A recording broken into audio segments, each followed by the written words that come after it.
project, event, or invention? Or maybe you or a family member are raising funds for much-needed medical treatment. Now, you can get started raising that much-needed cash via Donate68.com, the newest 100% homegrown crowdfunding platform in Trinidad and Tobago. Donate68.com accepts donations from all major credit cards, but not only that, for those without a credit card, you can use your everyday Visa debit card to make donations. So log on today and create a campaign for your next passion project, startup, or cause. Share your campaign with your community of family, friends, and supporters to get the financial backing you need. Donate68.com, funding your culture.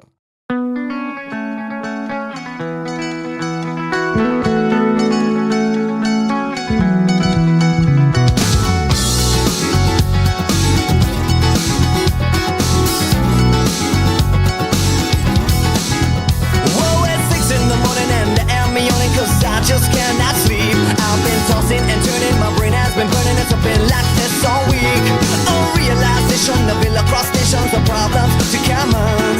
It's sad, but it's true. There's so much to do to rectify situations. Oh no, devastating tornadoes of issues. Oh no, how they rip through all of our lives. Oh no, possessions and power are misused. Oh no, causing more issues to arise. So many issues. Issues, everybody's got issues. Issues, so many issues. Issues. Oh, tell me what in the world is a welcome to when a man wanders crowded streets and sooner be judged rather than greeted, treated like a mobile meat. Mama birthed us all in a space so small, but they're gonna send in the sea. Then why stand so tall to make others feel small? Can we work collectively? Oh no, it forces numbers to wonder. Oh no, if future generations have thought of it all. Oh no, all sexes and races ponder. Oh no, when will all this all fall down? Issues, so many issues. Issues, everybody's got issues. Issues, so many issues. Issues.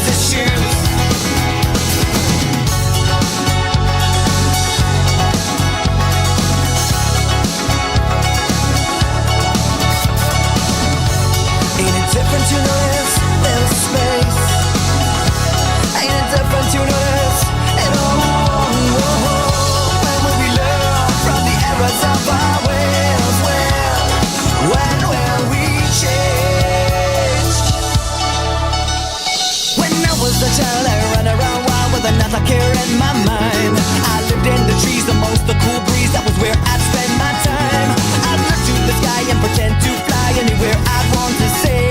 But the final destination with a content population today couldn't be so easy. Oh no, devastating tornadoes of issues. Oh no, how to rip through all of our lives. Oh no, possessions and power are misused. Oh no, causing more issues to rise. When will this all fall down?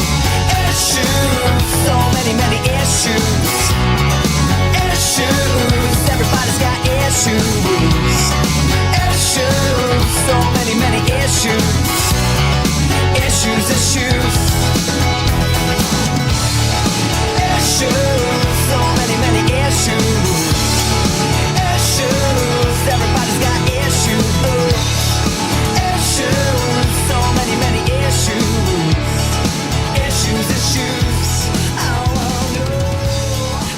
Issues, so many issues. I find all you're taking too long, you know.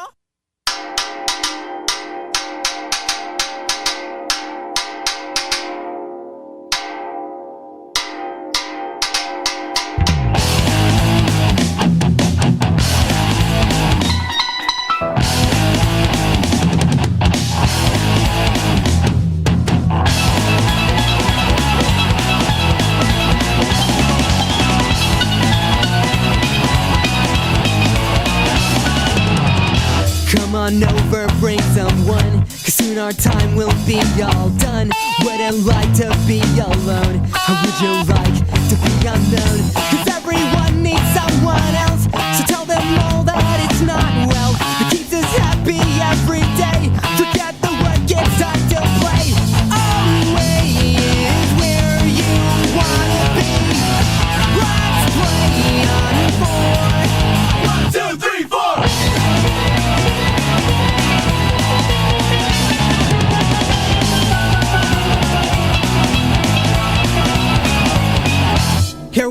are at the rock show. No one's gonna stop you. Do what you wanna do.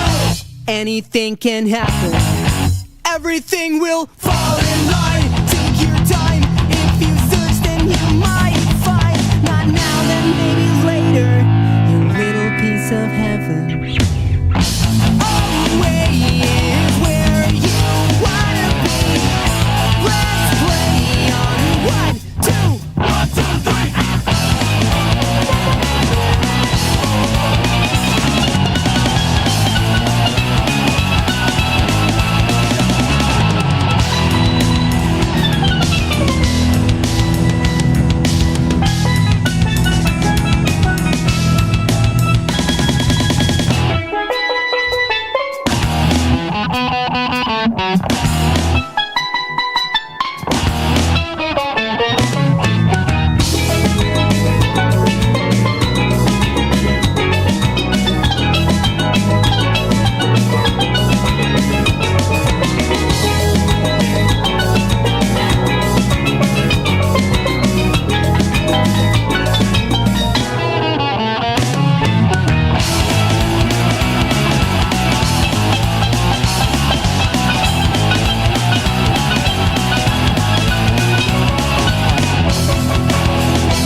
Bloody Mary fixes her face.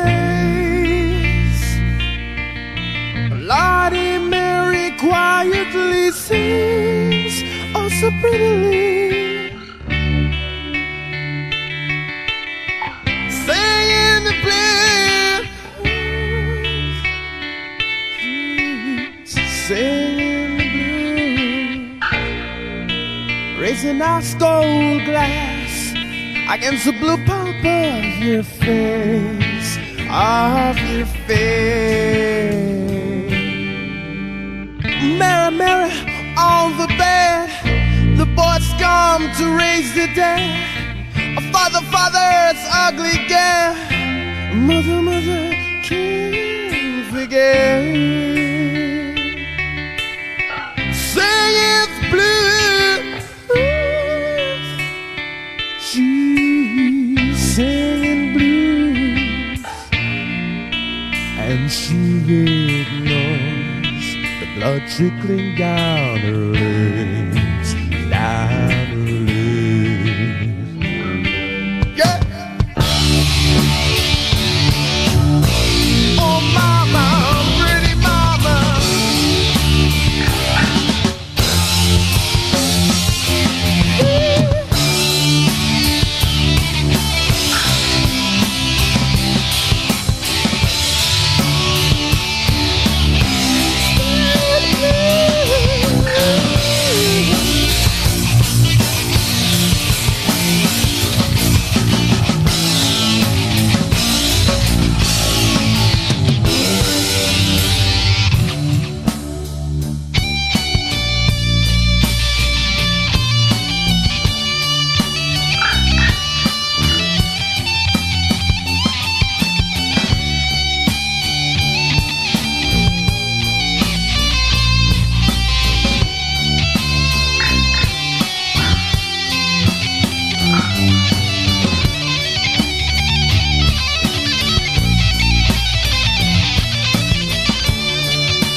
face.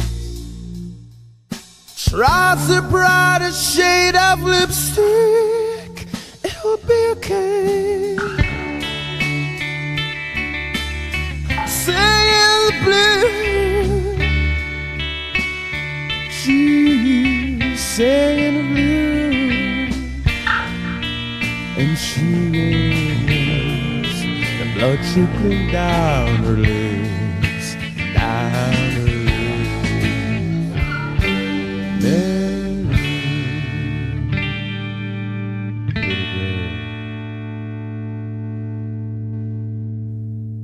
Oh yeah. So welcome again to another episode of Kelocal without Kelo. Kelno. Tonight is season 8, episode 13. Today is a real weird day. I was getting these I think it's prank calls, threatening calls from a fella named Steven about something about taking over the show or some kind of thing. If you hear him, like one phone call, he Cookie Monster, and the next minute he scream, ah! As we see, you know what I told you about this earlier, right?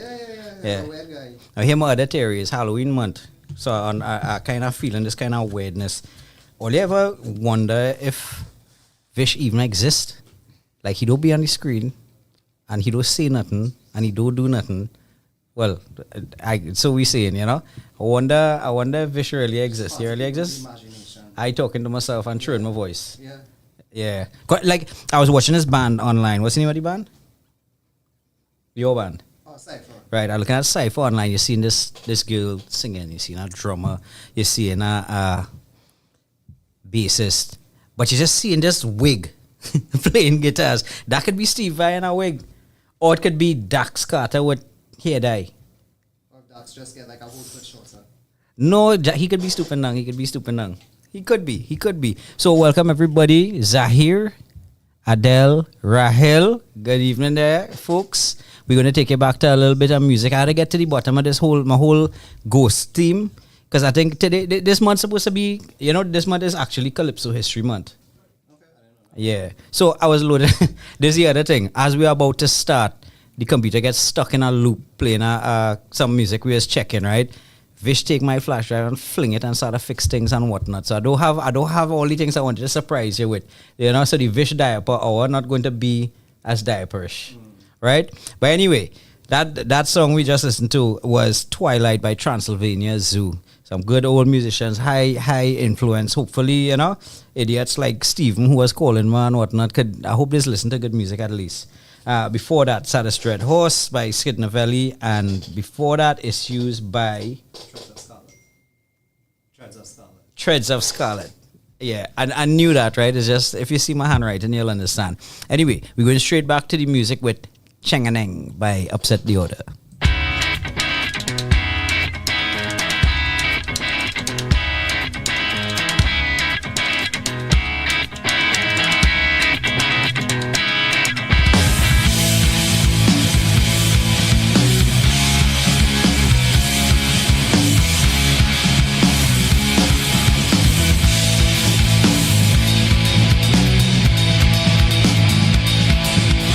Life lasts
the words for what to say to make you realize. In the morning I will say, whatever your heart is, can you handle this? Can you handle that? 2 words I want from you to be sure of this. No questions and I'll never ever. In the morning I will take whatever your heart is. Can you handle this? Can you handle that? 2 words I want from you to be sure of this. No questions and I'll never ever leave.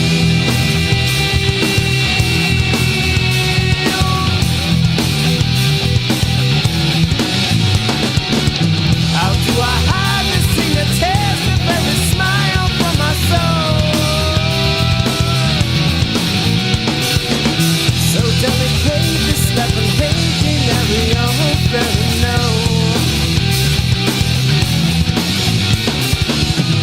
And I feel this every day. For so long now I'm afraid of the words for what to say to make you realize. In the morning I will say, whatever your heart is, can you handle this? Can you handle that? 2 words I want from you to be sure of this. No questions will never ever leave.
You're late again,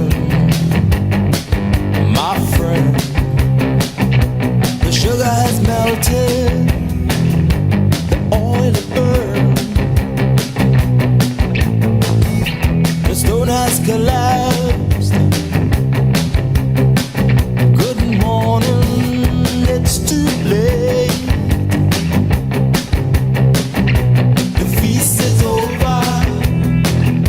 The feast is over. The feast is over. Oh, the feast is over. I get it.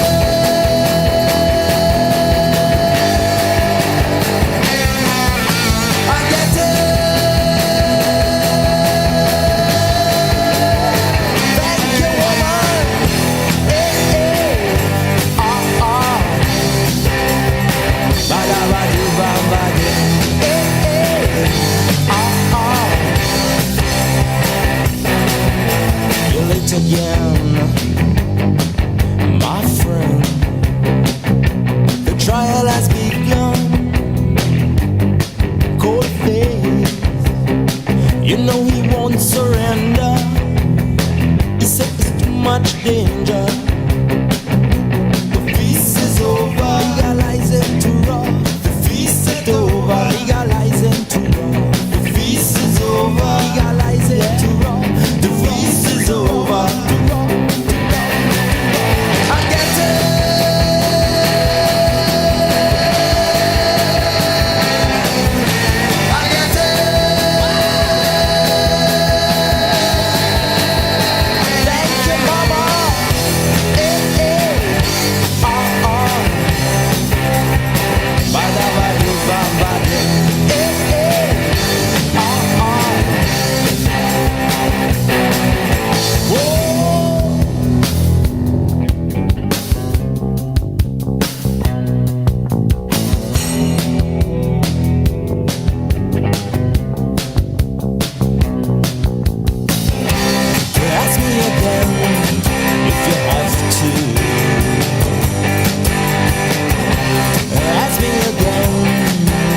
Yes, that is dedicated to Vish Diaper Hour.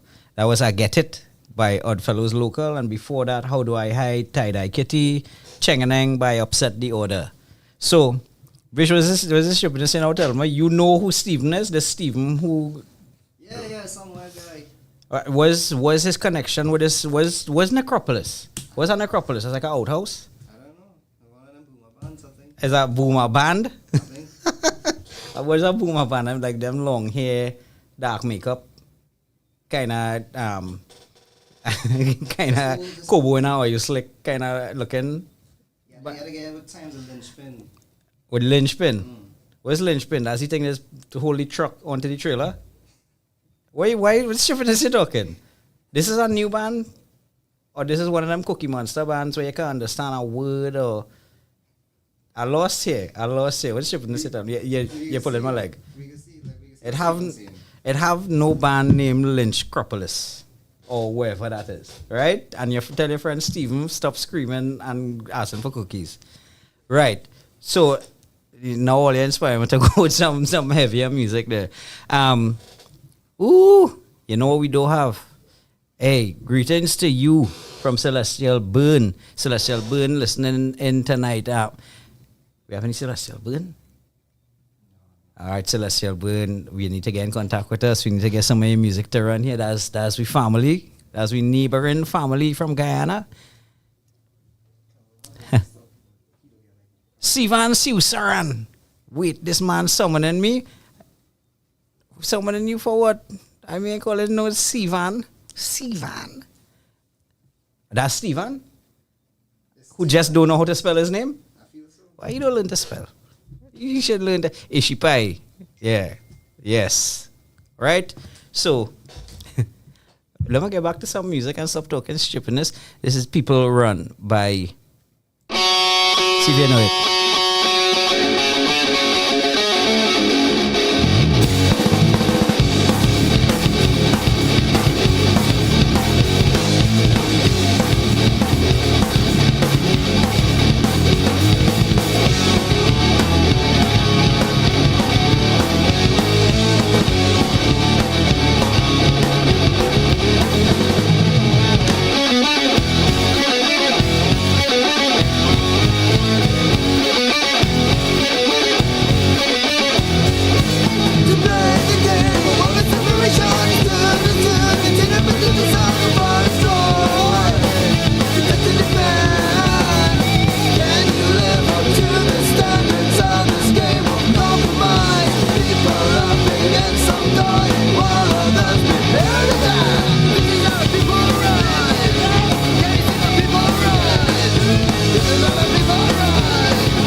Yes.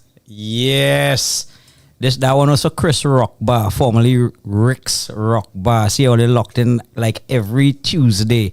We are in fact going. So, yeah, boy, Vish convinced me. We can't find what's the outhouse name? Necropolis. We can't find a Necropolis song. So he tell me how to go with a linchpin song. Afraid. See if any in the chat there. Tell me any words from the song other than grr and scree, without using the words grr or scree. Give me some context here. This is Chloroform and Morphine by Lynchpin.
See her here, right?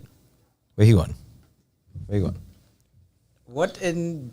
Hey, Boy, I tell this man. I go to church from this this man Sunday. literally summoned From this me. Sunday. I was eating soup and I just end up here. But anyhow, it's good to see you, Darren. Good to see me. Yeah. Where you doing here? Where you come from? Well, you called my name like 4 or 5 times. I was calling Steven. Yeah, well, it fine-tuned. Never like an audio fine-tune. It's like an auto-tune for voices and names. So, I at least, let me say this, right? 10 points on the bed. 10 point, well... And you leave the grays in it too, so that's like the Kel bed. Well, at this point, you don't leave the beard, you don't leave the greys, you leave the blacks. Well, yeah. That's not. You have it there? Look, Hey, I want to point out, right? Look, I am now the first host, the first person to host Kelocal with here. Look at that.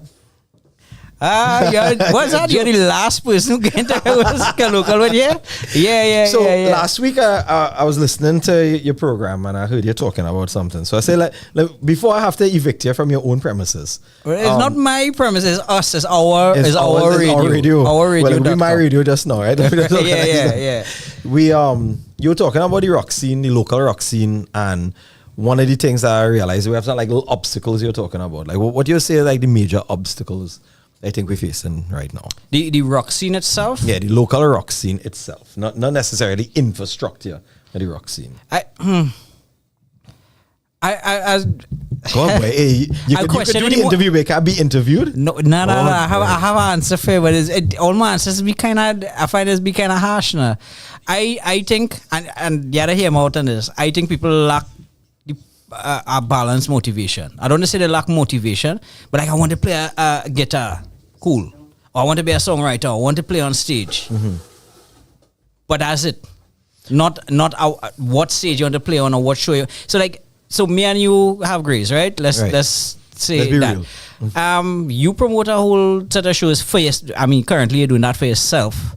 But you had done digging up the underground and sharing that history of bands and whatnot. I had done promos for the bands that I were in at different points, and I did a series of shows. And I'm not seeing the motivation from bands to do that. There was a purity in us doing it, but now if you're waiting on a promoter to do it, granted, I smelling like I'm not crying down promoters because they have a real big promoter come back on the scene and I'm excited to see what he going to do. Yeah. Right? But that whole promotional, holistic, I in a band and I have to do everything. As much as I'm happy for this generation now that things, information, whatnot, more available, the fight different. Yeah. You know, and you understand what I'm saying about the motivation. Like, I don't know if you motivated to throw your shows or if you just know it that way. Well, but I know that current bands nowadays not as motivated to throw shows, but they didn't grow up in a system of shows having to be thrown by themselves. I think it could be a mixture. Like when we look at like the big picture, right? Yeah. You know, I remember having to photocopy flyers, cut the flyers, go and hand it out all over. You going clubs, you just handing out flyers. You know, so now we have the Instagram, Facebook culture. The people will generate a flyer, they'll post it, and I don't know, they think there's a magical means of bringing people there, right? But then you also have you have clubs that actually doing a good job. You know, you have Chris Rockbar doing a good job. Yeah, they get in the rock scene down there. You have planners doing it. You know, you have people pushing it. You have people like Trinity Metal Headquarters throwing shows. Yeah. But the question I'm asking is that, do you think that bands are letting their fingers off the pulse of doing their own show? I don't know how I don't know if it's fair to answer that holistically, because you see, on one hand, the majority of shows that I have been to lately in the last 2 years were promoted shows. Yeah. Not bands doing it. Yeah. But they have, to me, the magical bands, right? I mean, my personal favorites, which would be like Narrows, St. James, them kind of weird tap into our old era and bring it back and that kind of thing.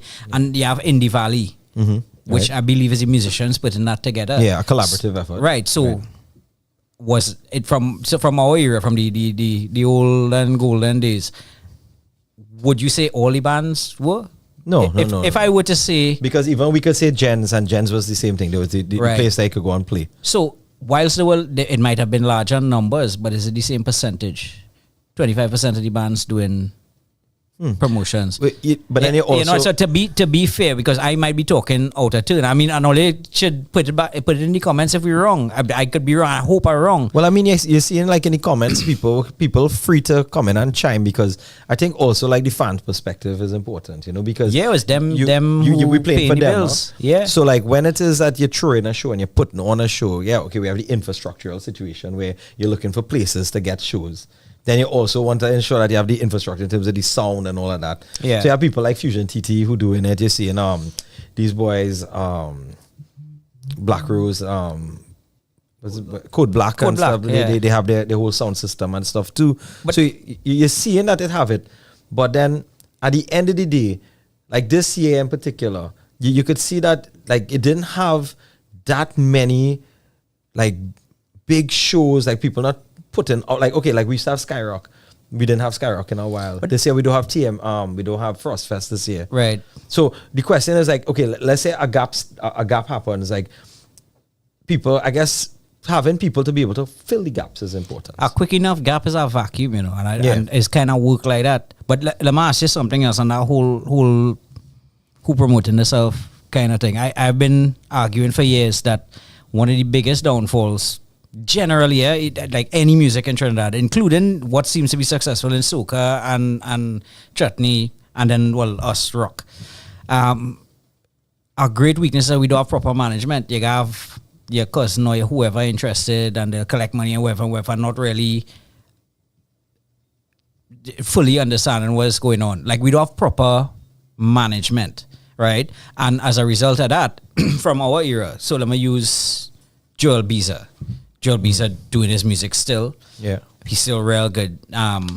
Death in Paradise as his current band. Right. As far as I concerned, his next gig is supposed to be on the moon. He's supposed to be all over this world and whatnot. But he now has to be his own accountant, his own manager, his own motivation to practice or to write songs. You have to find muses, all these kind of things. You have to do all these things instead of just being a guitarist, right? Which So- actually leads to a real important point. Sorry to cut you, right? But Right. this Yeah, leads to a real important point.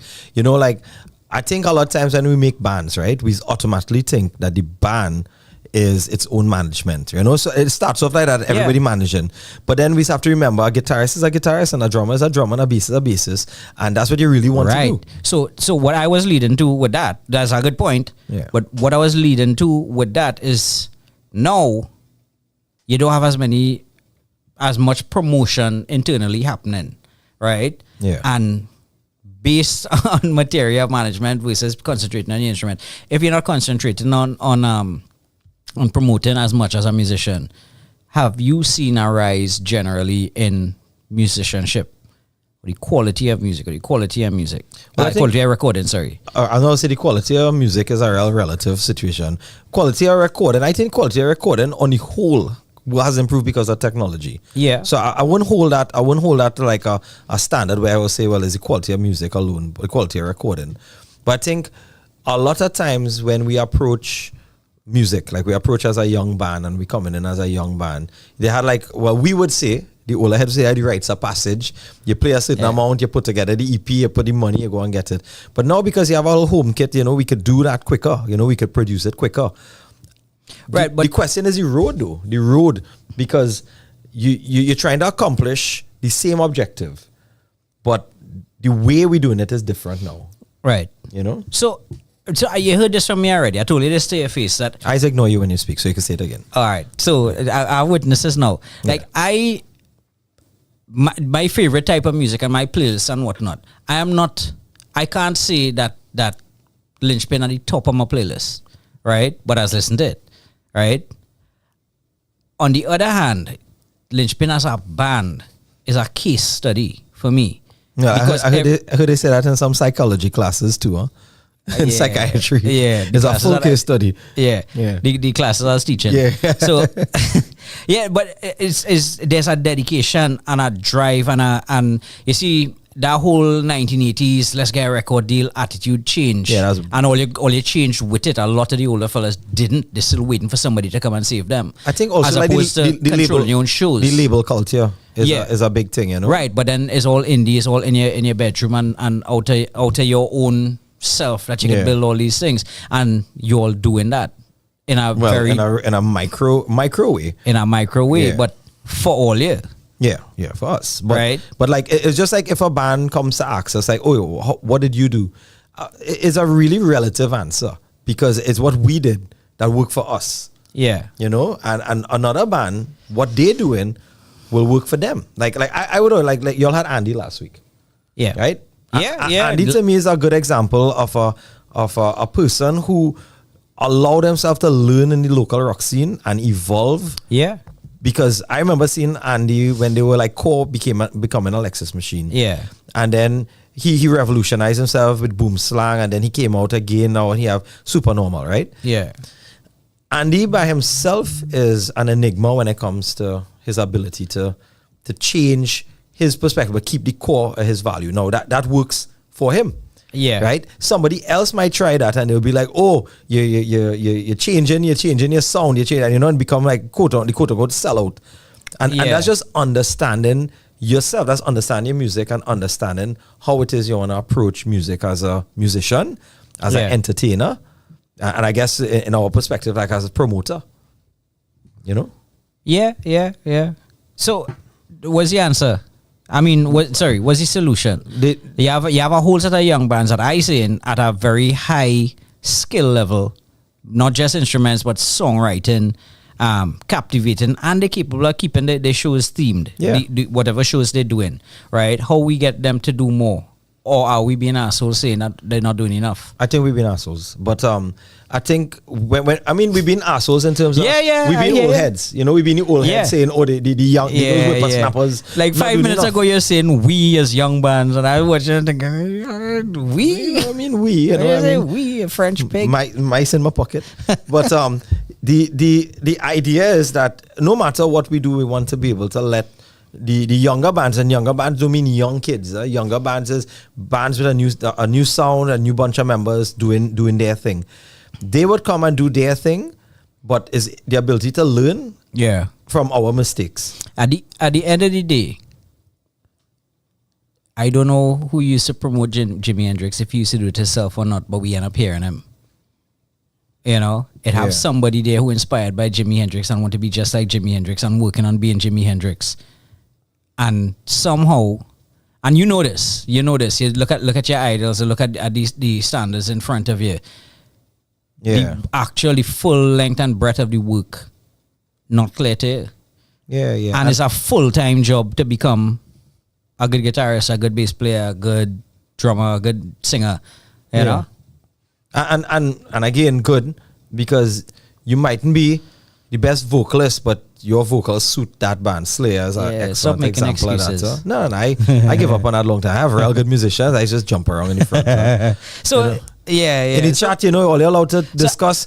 Artists, you don't have to retract it. I see it clearly. Don't worry. Real people Rahil has put up one set of things, and by the time I check it, 5 things missing. Yeah, no. Don't like retract. he's retracted all it. Tell me if we being cacaholes. No, don't people don't get offended here. I hear this is. I introduced Sivan by mispronouncing his name, by saying his music is shit and I don't understand nothing. And he said I wasn't here.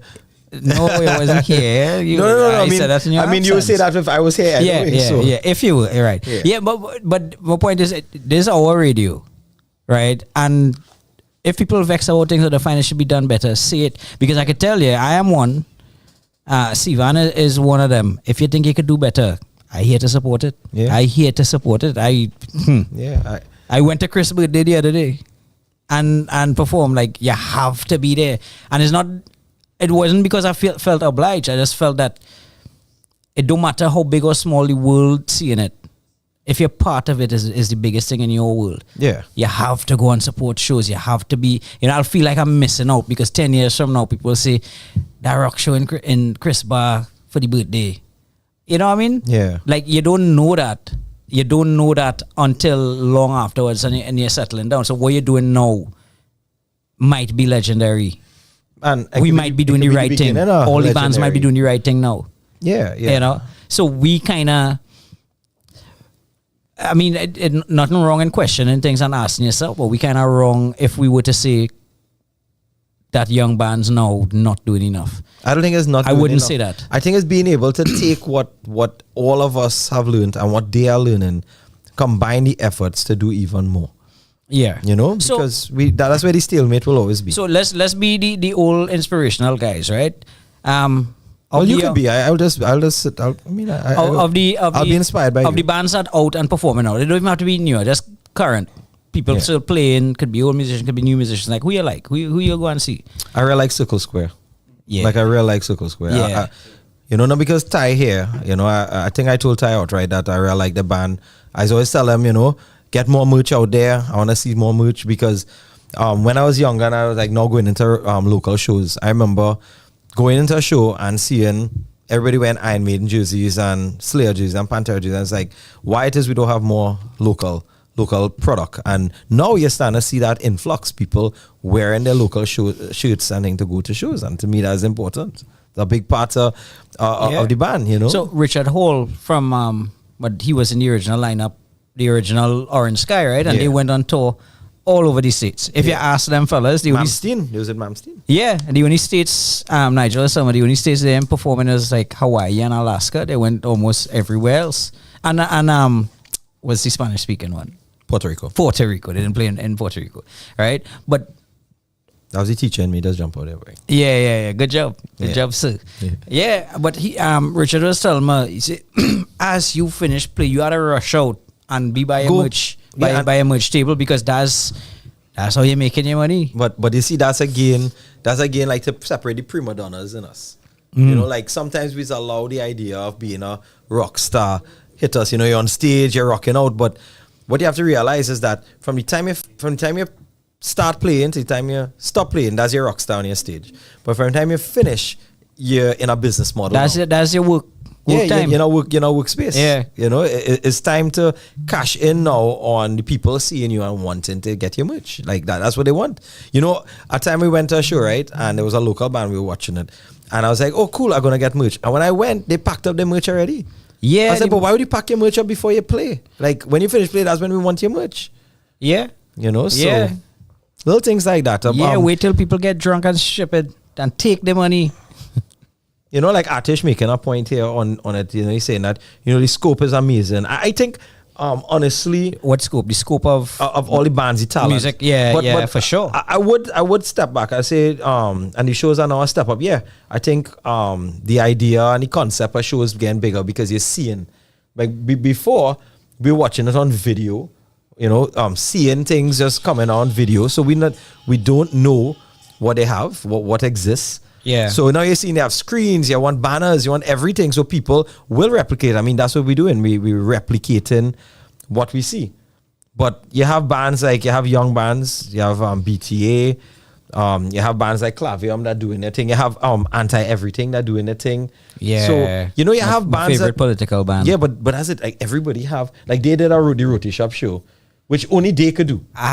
So vexed I wasn't there. Boy. That looked like the coolest. I just want to big up Staples quick because Staples. I hear he make the curry chicken and the chana for the roti and thing to put in. So I big up to Staples for all of that. But that man just rubbing it in now. I wasn't there. Boy. Well, you didn't go. You don't support local. It look like Well, I don't support enough local. So is it the bands or the fans? It's both. It's people, because I could tell you. both. So that's something I never brought up publicly. I probably shouldn't know, but I used to get so vexed, and I'm not. Don't ask me to call names. But it have people that show up it have people who only show up for their own shows. If they're not playing in the gig, they're not there. And as a matter of fact, some of them just leave when they're done. Well, right, but I don't know that that's a thing now so much, but that used to be a thing. Well, like men and supporting one another. Well, I mean, I remember they had people who talk on the chats and thing already where they say people not supporting bands and all that stuff. And I was like, okay, but if it is that you go to a show and a band perform, I remember back in the day that was a thing. Like a band will perform, pack up and go on. Yeah. Now you're seeing the support. Now you're seeing people stand and try to push to be there. But in the same breath, not everywhere is for everyone, right? Yeah, not everywhere is for everyone. Like there are some shows I personally wouldn't go to because I just don't feel like I feel unsafe in that show. That's just a personal thing. When you say safe, like if I know of an area that I don't want to go in, I just not going to go. All right, fair. I mean that's a straight up thing. Fair enough, but how many shows that is? That you can't use that. Any show that you in, I don't feel safe. Any show. I actually never see you in a show other than when you're performing. No. I hug you up in shows and thing, boy. a token hug up so that I can call your name of the people who just play and leave. Nah, you just hug me up. Nah, I don't play and leave. I play laugh.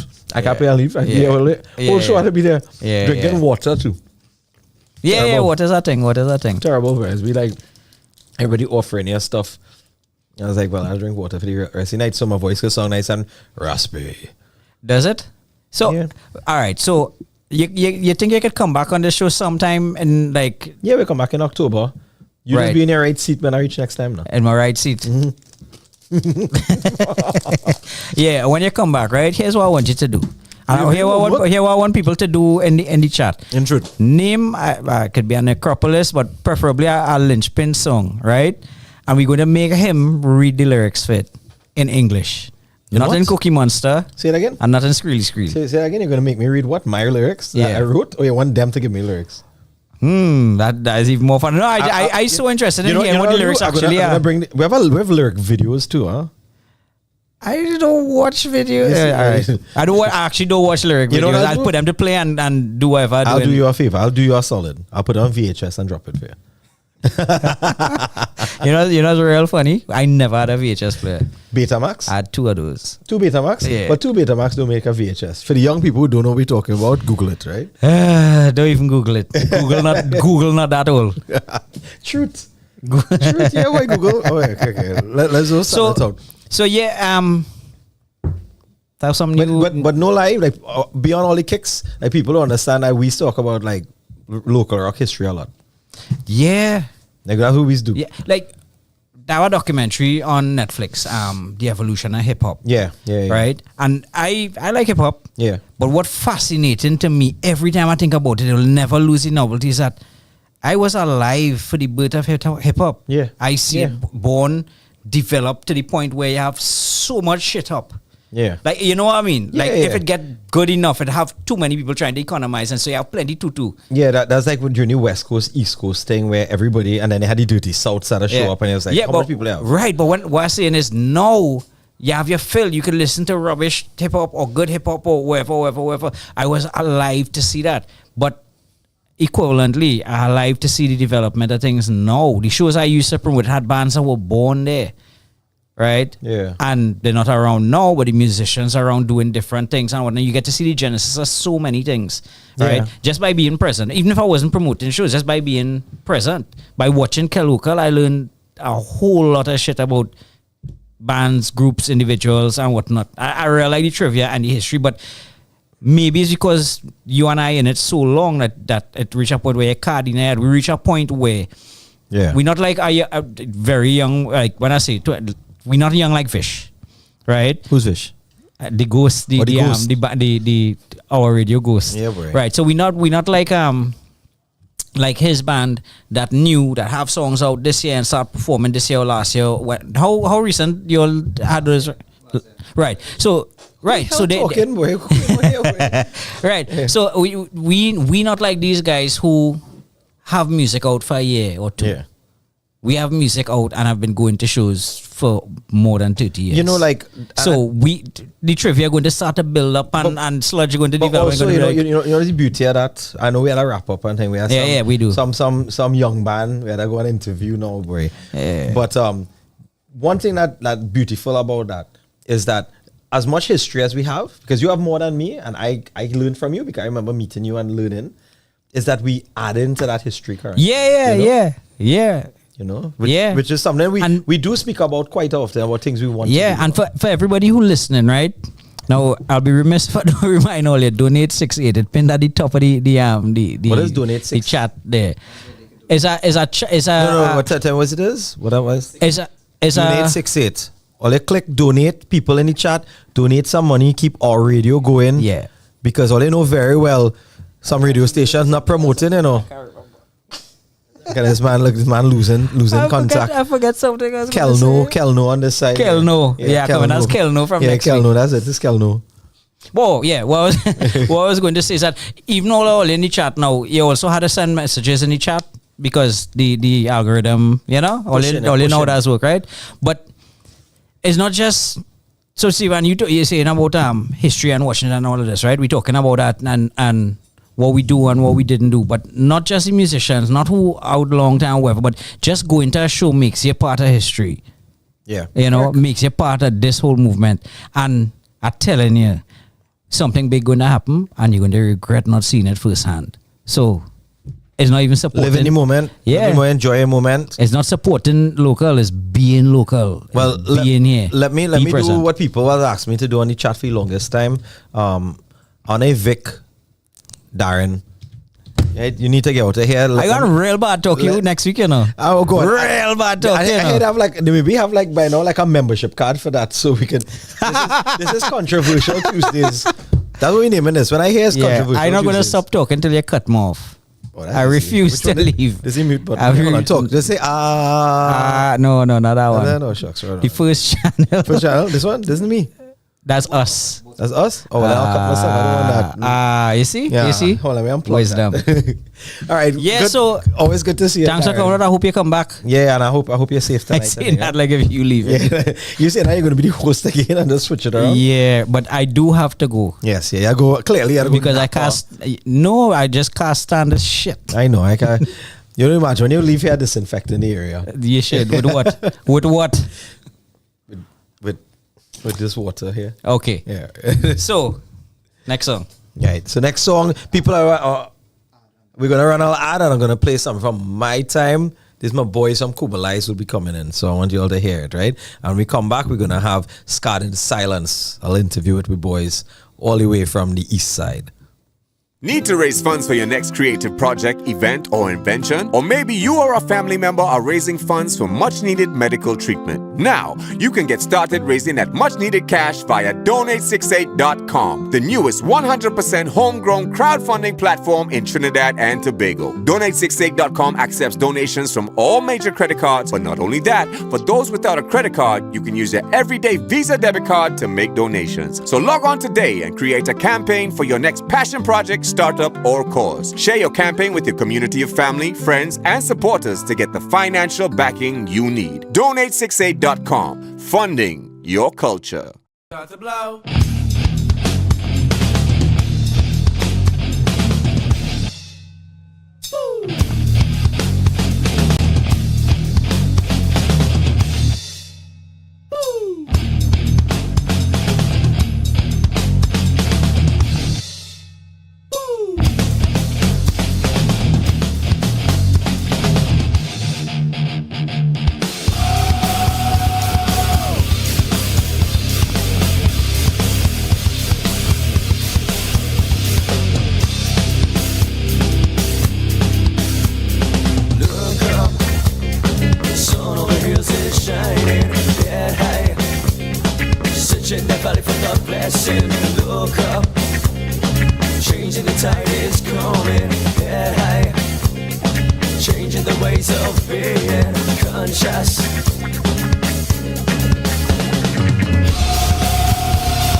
So we're back and all in these buttons here. So we're back to our radio. You know, we finally got rid of Darren. I mean, I don't know, he didn't get a hint. We was trying to get rid of him and he'd say, oh, we're going to sit on this side. And I don't know, you know, sometimes it'd be tough. I entertain them for at least a half hour. You know, the viewers and stuff seem to be okay with it, you know, but charity starts at home. Don't forget that, right? You know, I want to big up everybody on the chat. You know, I want to big up Donnie, Shane, Randy. I saw Ty, saw Adele. Right? Hi, babe. We have Andre. Well, we have men here. We have Atish. We have men who never visit the chat in the chat. I like it. We have Chris from Chris Rock Bar. You know, big up to everybody. So we want to really segue this interview now. We want to go to a band that is coming out and emerging. They're going to be playing at Zigzag Promotions Freak Show on November 1st. They have a lot of big bands playing in that show. Also, you have Circle Square, Clavium, Insert Coin, and a small band called Lynchpin will be playing at the show also. And I want to welcome to our show the first interview actually. And I actually know that guitarist really well. I think it's their first official interview on the whole. So I want to welcome Scarred in Silence. So we give a round of applause. If we had some audio, I'll do it. Yay, Scarred in Silence. I clapping myself there. So I want to big up, this is Akil, this is Emil, and this is Scarred in Silence. So I want to start off the interview by asking you, like, what is the roots of Scarred in Silence? Meaning the name?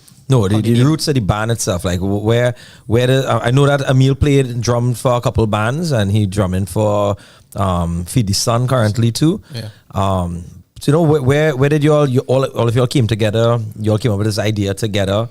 Like, what was your roots to this? Well, you want to take this on? Yeah, so I'll start it. He will give you the second half. So, I would have started a band quite a while back, with my brother, Amir.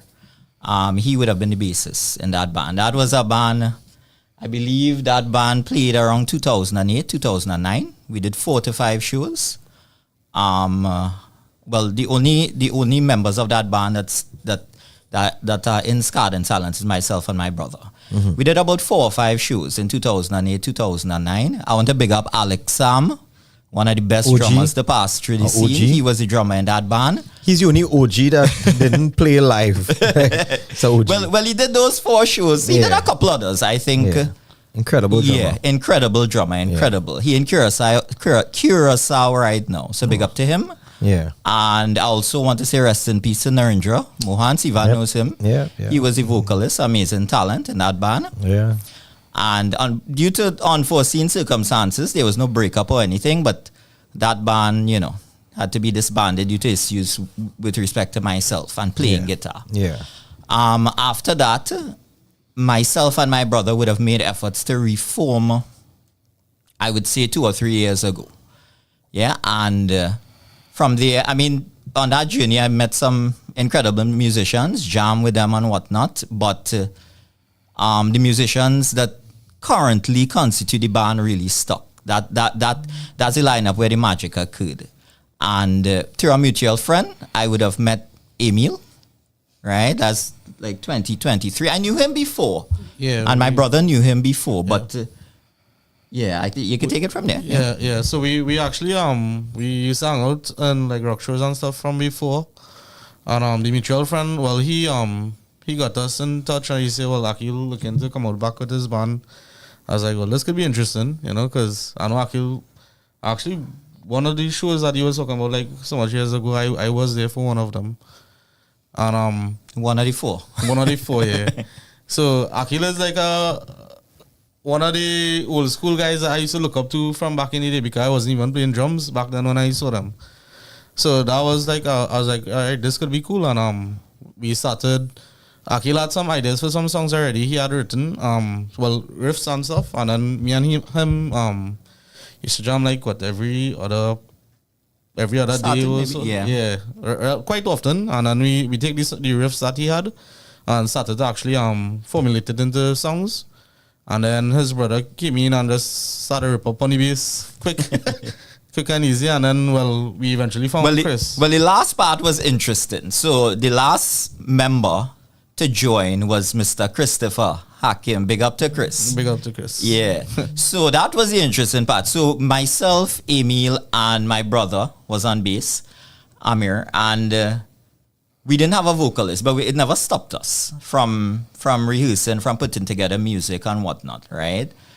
And I think we usually rehearse by email, but there was an issue. So we would have had to rehearse. Use the Rick's. Well, in Rick's, now Chris Rock Bar. It was Rick's Rock Bar at the time, and they had the band room. I think like one of my neighbors had passed away or something, so we could not make up. Out of respect, we didn't want to make noise in the neighborhood and whatnot. I think I'm going to like officially, tell people we banning the word Ricks. We had to start calling anything by the real. It's Chris Rock Bar. We can't be saying Ricks. I hear you. And you're going by Chris. Yeah, so true. Chris, I helping you here, boy. I banning the word Ricks. Right? It's Chris Rock Bar. Right, go ahead. So, and I believe it was Chris Rock Bar at the time. Yes, Chris could correct me if I'm wrong. I can't remember. Yeah. But so he was there, and he just while we was practicing, he just grabbed the mic and started to sing, and he was like, "Well, is he missing an ingredient right here, fellas?" Yeah, yeah. That was it. And that was it. He fell in very, very quickly. I was very impressed with how, a lot of the stuff that we doing is not exactly straightforward. And compared to myself, Amir, and Emil, he doesn't have as much experience in bands. So this would be, maybe I might be wrong, but this would be his first serious band, I believe. And he was able to fall in so easy. So easily. It's almost like if he understood the music, sometimes better than us, maybe. But so that is how this band came to form. And Chris was the missing ingredient there. So when we look at like where you all are now, you're already Scarred in Silence, the name of the band. I unfortunately actually know a lot of names for this band. I've seen logos for them too. But Scarred, I remember when we spoke, Scarred in Silence. Talk to me. Why? All right. Well, I don't know if Emil remember how that name came up. I know we had a bunch of ideas. Emil was like 2 beers in, so he was like, "Yeah, cool, you there?" We had a bunch of ideas. I believe it was Scarred in something before, and you just keep like. It was Chris. I remember it clearly. It was Chris. Chris had the initial idea. It wasn't exactly Scarred in Silence. It was a version of that name. And then we just keep. We all sit in outside the band room, and we were just bouncing around names, and then one just popped. Yeah. And we was like, that should be it. Yeah, correct. So you make the band, you're jamming, having music. How did you all end up deciding to do your debut show in a show like this? This is literally going to be a huge Halloween show. Mm-hmm. Was that like a nerve-wracking thing to say, hey, we're going to go and play? People would debut in like a little pocket, they go and just start a jam and stuff. But you decide you're going to go and play in the freak show. Right. Tell me, like, what was your thought process for that? I could answer it personally, and then you could probably answer that personally. For me, because it was a collective decision. So for me, my thoughts were that first of all, if you're prepared, it shouldn't be an issue where you debut. You could play in the desert for it doesn't matter where you're debuting. And I thought about it like these guys good. They're ready. They're motivated. They're willing. So for me, obviously there would be more nerves on a bigger stage than the typical smaller stage, right? But that's how you grow. That's how you grow. It's better to. The only way you learn is if you expose yourself to discomfort in any area of life, right? So a bigger debut, bigger show. It comes down to preparation. That's it. It shouldn't matter where the debut is. And as you say, preparation, so knowing that you have this big event to play for would actually drive you to want to do your practices more efficiently, actually have more practices, try to prep better. So it gave the band a drive. Even more drive than before. Correct. Not that they weren't driven before, but a show is a deadline that you have to meet. So now it's like you put everybody now gonna go into the gun, like facing the gun now. Basically, and you're gonna have like a ridiculous amount of people. So it's like one of those No times where you pressure, get no yeah. pressure. I mean, No pressure. but I mean that's what But live that's music what is. make you- Live music yeah, is yeah. pressure. You know, you're going up there. You make a mistake, but you have to ensure that you make that mistake part of your show. Yeah, and you know. able to move from it immediately. Yeah. And then too also, Sivan, sometimes, I mean, with a bigger, more professional show, it might be easier for a debut band in terms of sound, in terms of sound quality. So from that aspect, it may be easier, you know. Yeah, We'll and- see. Well, And also- that's pros and cons. There are pros and cons to it. Yeah. But I mean, the good thing is that you're a good lineup. You're getting ready for a show. What was the influences? Because we know we didn't hear nobody hear the band yet. They now seeing two members of the band. They would know Chris. What was the pilau that you're making here? Called Yeah, so it's totally different with the four of us, right? So I guess you all could I kind of would- break it down. yeah, definitely. So I could break it down. I could break down piece of it. So the influences vary in terms. Everybody brings different influences. So like with me, my influences would be more early 2000s bands, right? Nevermore. Back in Nevermore the is my day. favorite band. Yeah. Jeff Loomis is my favorite guitarist. Yeah. Right? Arguably. I kind of debate there with you because that's one of my favorite bands. Yeah, Also. yeah, big up to Nevermore. Yeah. I mean, I'm very heavily influenced by Trivium. Yeah.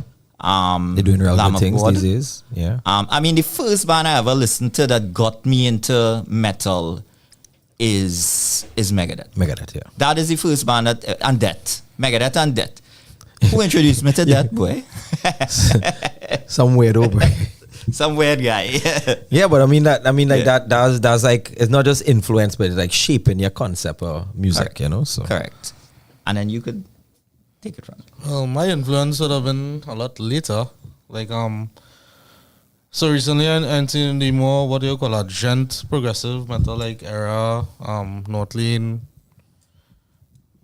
Yeah, bands along that genre. Yeah. Well, we so Like we would Born- meet- like we- Born we'd of have a Osiris meeting- and stuff like we'd that. have a meeting playing where like so Trivium, he likes Trivium. Yeah. I like Trivium too. So that would be like our meeting playing. yeah. So, Kill Switch is another meeting plane, I think. Kill for us. Switch is Yeah. of course, yeah. Yeah. Kill Switch. So I was in the same concert as Emil and we didn't realize it was in the same Kill Switch yeah, concert. for the Summer of Loud. Yeah. Two different wheels and separate ends. Yeah. Yeah. So my playing style, I try to duplicate or play along the lines of like the Gen style, and Aki will play along the lines of his just Jeff Loomis style, and you know like actually clashing it two and trying to create music like that is I'll create like a whole song on its Yeah. own.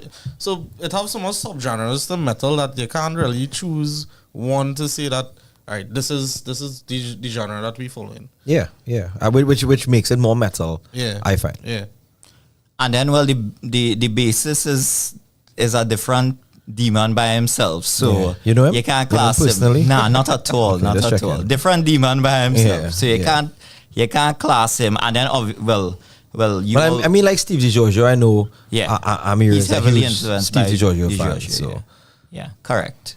you know, and I think when I think of Chris, I get that kind of that Deftones and you're mixing it with like kind of hardcore, Screamo, raspy, really screamo yeah. kind of vibes, kind of thing. So Yes, correct. you know, but yeah, so you have that Pilau coming out. We're gonna be bringing out that band November 1st. Any thoughts as a new band? Any thoughts as a band emerging on the scene that you seeing as a person from the outside coming in that you want to highlight? Like things that you see because you're going to shows, you're seeing a lot of stuff. Anything that you seeing as a member of the local rock scene that you think could improve, or things that you think could get better with your input or other input?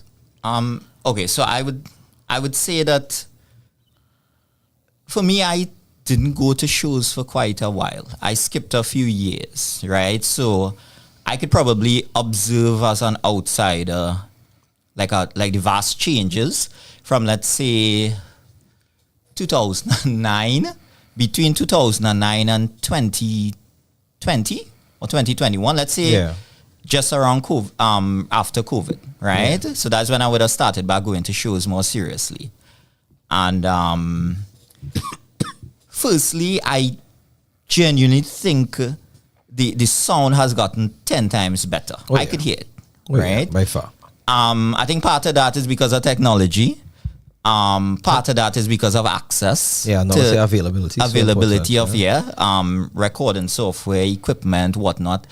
I think for the young whippersnappers, you know, when we used to have to go to get equipment, it had like 2 places in Trinidad you could get equipment, you know.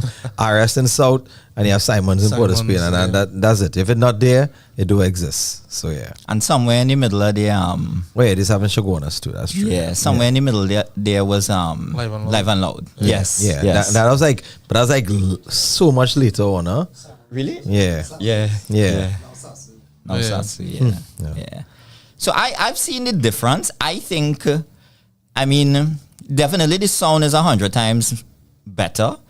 I think, I don't want to say that, musicians are more serious nowadays, but I think the competition is heavier. It's thicker. That's just from me being an outsider, right, to the scene. In terms of talent, there's a lot of talent out there now. There are a lot of guys that so talented, people probably wouldn't even take notice of it. So I would say there's a difference. I wouldn't say that the talent has necessarily increased, but it's more available now. So it's easy for somebody to say, hey, check out this guy play. Whereas in 2008, 2009, you had to be there physically at a show to see it. Yeah. So you're more bombarded by it now. So I don't know if it's that, but to me, the quality is very high now, and definitely the sound quality I choose. So that's a major difference now. I think also, like you see in the equipment that bands use, it's available to them, and people utilizing more aspects of technology in shows now, and you're seeing it more and more. Especially when you go in a setup, it could start from the traditional to the extremely modern. And that's the beauty of shows now. Christopher raised a point here. And he said the love and the passion, no hatred will push the rock scene to his peaks. I don't know how we could emphasize that anymore, but crab in the barrel attitude is one of the things that you see in the local rock scene. I think that's a form of, it could be a form of envy, it could be a form of ignorance, but the second we could get past that and realize we are a small country with a small group of rock bands, like we think, we're the Mecca, right? But if you go across in Guyana has a really active scene. You go in Suriname, you have that. With a band like Scarred in Silence, I'm pretty sure that you're seeing the big picture too, right? You're seeing that you want to play more shows because it's your first show, and that will be November. So I'm pretty sure like next year, like what's the plans for Scarred in Silence coming after this show? Well, before I even reach there, before I even touch that, like in terms of at this show, giveaways, merch, how people gonna be able to get like Scarred in Silence, and feel a part of Scarred in Silence? At the show itself? Yeah. Anything for them? Anything for the people? Not yet. The people want. Because people in the chat tell them now that they want. Tell them in the chat now, man. If you tell them, they'll do it. Because we so new, we only got our logo done like quite recently, like which is part of pushing for the show. Pushing for the show. Yeah. So The people say they need a picture of this banner. I don't know. Yeah, with that we working on that too. I heard them men in zigzag saying they didn't even know who they book a band, but they don't know how this look. Yeah, we trying to work on that as well. So all that you see, so like playing for a show like this, all that actually pushing us to do things that we didn't have for the band before. Do some stickers, boy. Give it some people. Stickers will go far, boy. Yeah, they get some stickers. You get that logo out there because typing it. What you doing here? Go and work, no man. Go and do what you're supposed to do. All right. Well, Mushroom Troll. I don't know who that is. Say I want a bear. Akil. I know that guy vaguely. Yeah, I try not to know. Yeah. Very vaguely. Just like his singer. Atish say he'll take a t-shirt. He didn't say he's buying a t-shirt though. Take a t-shirt. It have price up here to that. Off the back? Well, off the back is a whole different thing. But back to what I was saying, right? The situation, you're finishing the show November 1st. Was the plans end of the year? Was the plan going forward into next year? Ideally we would like to do a show before the end of the year. Again. And then, we live in Trinidad, so we know how things are with Carnival and whatnot. It doesn't mean that you can't do a show during Carnival, but it's a little more tough because so next year nothing planned for next year yet, but we definitely would be looking forward to doing something. Yeah, I know somebody who joins a big show next year, so I'll give you a number for him and you can contact him now. Cool. You know, but I mean, on a personal note, you know, Akil, I have been Mushroom troller. Nah, Mushroom Troll, he trying to get beer from me during that show. But on a personal note, you know, I've been a friend of yours. We've been very good friends for a long time, and it's an honor to be able to share a stage with you. You know, on your debut in particular, I'm very happy to be able to do that. And that's one of the things I think with music that you get to see. Like, because you're going to be meeting a new crowd, a new group of people, and you're going to get your accolades that night where people are going to be screaming your name. And I think that's important, you know, being part of that. That's experience, as Darren was saying earlier, the experience of being on a show. So, you know, all the people that on the chat and all of that, you want to get more people, you know, share to people and tell them come out to the show to see the debuting band. I think the attitude of reaching 9 o'clock to the show gone a long time ago. You know, people come in, doors open and people walking into the show. So, you know, those kind of things is important. And for a young band, I say young in terms of only debuting, right? And I don't mean it. Yeah, well, we only like we should give 30. the people We a only time. about 30. Look at when you had to imagine this, right, Akil? You have to lie about the age and you come with 30. I'm not lying. Think about it. You had to lie. Like, Well, that's how you know I'm not lying. No, I mean, think about it. You had to gauge your age down and you choose 30 out of all of them, So, right? Stephen, I think we should like get them time if like if they want to see us. Then Listen, up front, these fellas gonna be on stage. I'm telling you now, these fellas, all they reach to the show when the doors open. That's bottom line. The show is opening the doors at 6 o'clock. All they ensure they're there because this band gonna be on and they're gonna have real things going on before that. Right? I don't want people to think they're reaching there. You know, Trinidadians, they hear all they're gonna play. If they say all they play 9:15, they're reaching 9:15. They say 7:15, they're trying to reach for 7:15. Reach there when the doors open because this band coming to mash up everything. Right? And I think one of the things you're seeing, like especially with you all, is you're seeing a level of professionalism. Right, you're seeing you approaching it in a very professional way. As a band, yeah, I had to say a rough titty. I think one of the things that, like, as a band that's coming out, and especially from experience, and I think Emil can answer this more. You come out from a few bands. yeah.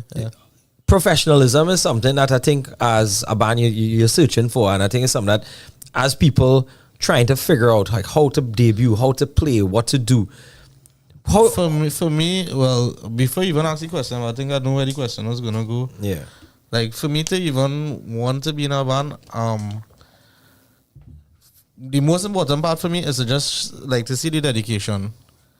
Your skill don't even need to be like up there as yet, but once you show that dedication, we'll get there at some point because you'll come with the same mentality every practice. You'll come like, we need to get this done. We have to get this done. We actually working and we put in the work and the effort. So I could work with people like that. Yeah, and I think also when you the way you'll approach, you're gonna approach this because you're gonna be going to the show. You know, you have your sound checks. You have as a musician, Emil, I'll start with you. As a musician, like, can you tell me some of the things that you observe in the local rock scene that I want to give likes and dislikes when it comes to shows? Mm-hmm. Well, I think Akil cover the likes already because the sound quality did increase greatly over the years. Even to like to hear the more modern bands to even get a mix that could sound properly like with the modern stuff. I think we there already. Yeah. One thing I think that we could improve on is probably like lighting. Like I like to see like if we could get like sensors on your kicks and you see like it flashing with the same lighting and all that. And one thing I noticed, like the same show you were talking about that we were the Summer of Loud show. Yeah. One thing I noticed I find what's real cool, but I know is like it might be very difficult to get here is like fire. Pyrotechnics. I'll talk to you about that just now. Yeah. But I find that like all that is like it make the event even more like real interactive and stuff. And it wasn't just like you're just taking any. It was a whole show. It was a show. Yeah, but I'll talk on what you said there. I'll talk about the pyro in Trinidad. You have to have license and all that. Yeah, well, I know the restriction. Yeah, if a promoter want to do that, you have to have fire. You're paying for that, and then you have to have people there. As a whole kettle of fish, it could be done. How much money you're willing to put? Yeah. The whole thing with like sensors and stuff like that. That I always tell bands that's not the promoter. The promoter's job would never be that. The promoter is to provide the show, the stage, and all that.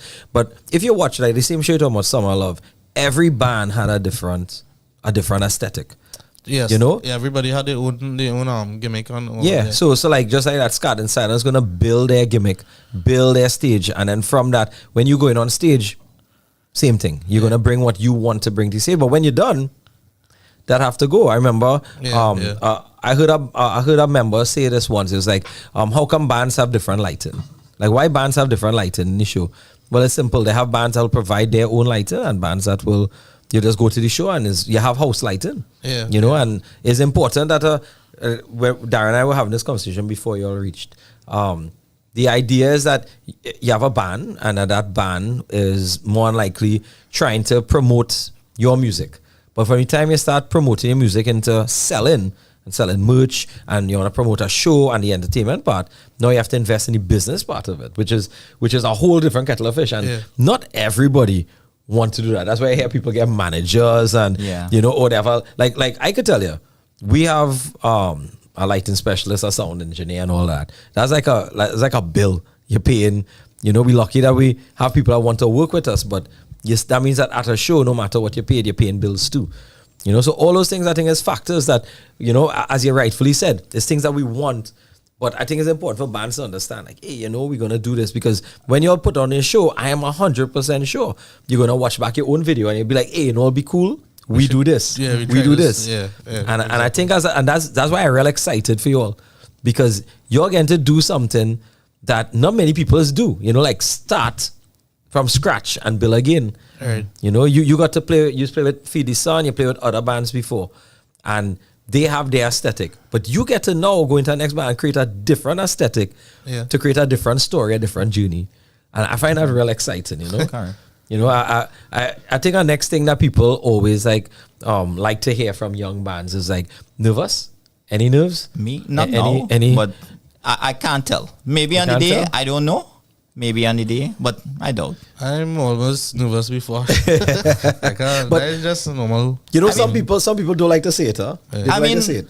I wouldn't be nerve free. The thing is, how do you act on nerves? So I just try to like power through it. Yeah. And like it's helped me focus better sometimes. Maybe. I think maybe the initial minute or so would be. But I think that's great though. Yeah. Because if you don't have any feeling from it, then you're not doing anything right. You know. You know, I tell people I don't get nerves. I get excited. Yeah. Like I get excited. I want to play. You know, and coming into this show, right? One of the things that I'm seeing is like, well, I mean, Chris owns Chris Rock Bar. Curep, right? I'm saying the name right. You have an avenue there too. Yes. You know, you have a venue. You know, you can just jack up your singer and say, you know, you're gonna play here. What are some of the things that you're looking forward to out of this experience, like in particular? Well, definitely. I mean, the rock scene locally is pretty big for a small country, right? I wouldn't say it's huge, but it's pretty big per capita, I would say. Something that I really want to do is hopefully try to bring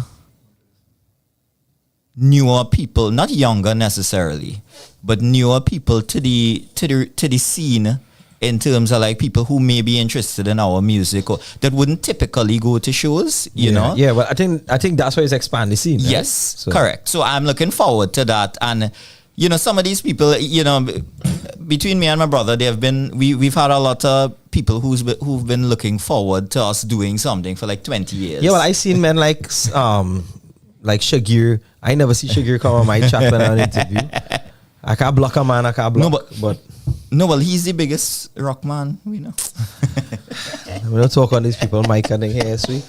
But you see what you're saying there is true. I think that's something that, and I want people to take note, that's a real important statement, that when you're promoting these things, if you're promoting to the same people constantly, the scene going to get smaller.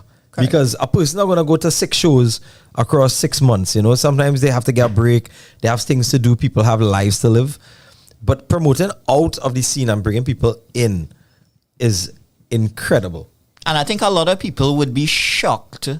I mean, very, very frequently, I would have friends on a one-off that would come to a show, a rock show. They don't necessarily listen to that type of music, but they would be shocked and they would enjoy themselves, right? So I think that's important because, I mean, they are the regulars. They are the dedicated people who would go to rock shows no matter what. We don't really need to promote the scene to them. Yeah. You know, so yeah, that's something I'm looking forward to. Yeah, and I mean, one of the things that, like, real exciting to see is that now for you in particular, Akil, you're moving into that Instagram era now where you utilize exactly.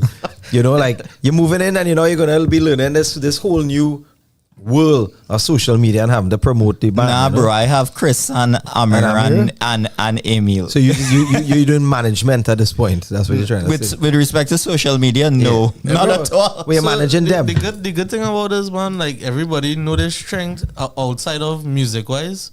So they would use that to help the band. It falls into we fall into place without somebody having to really dedicate it. So like you know, in terms of like trying to record a song, I do all the recording first. That is feel like I've been trying for a while, and I did a mix last time for us. It come out pretty good.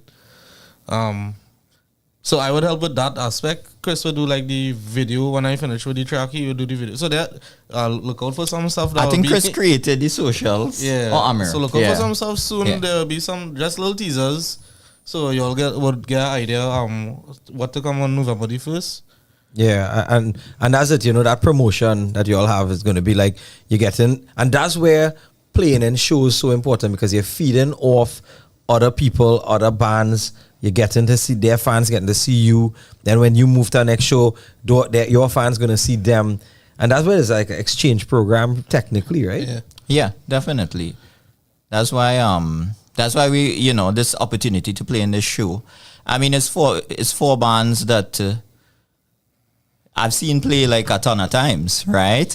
You know, so we're very grateful for that opportunity. Yeah, definitely. I mean, to be honest, like each band not playing there is like idols to be quite honest, and to be on our stage sharing to them. I mean, that's a major opportunity.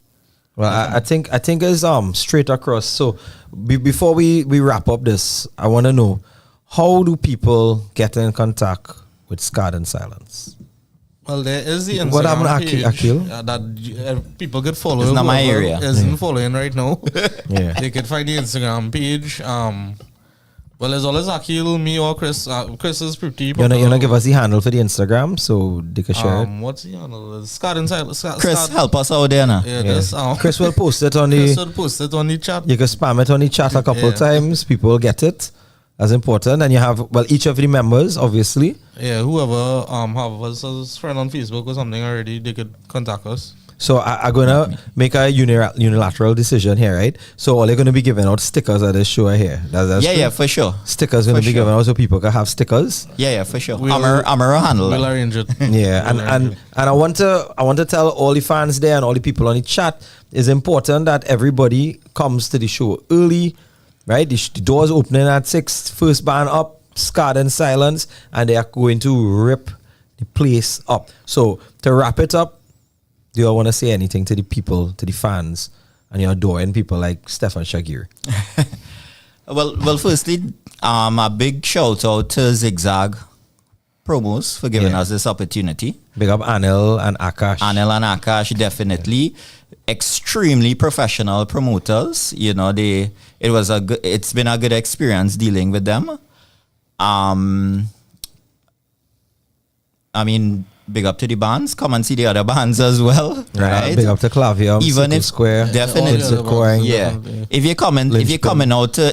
you're like friends of mine and you're coming out to see our band, support the other bands as well, please. You know, if we do have those other bands on the scene, then we can play as well. You know, they are the ones that paved the way, and and well, big up to my band members. But not here, Chris and Amir. Yeah. Right. So, Emil, anything you wanna say?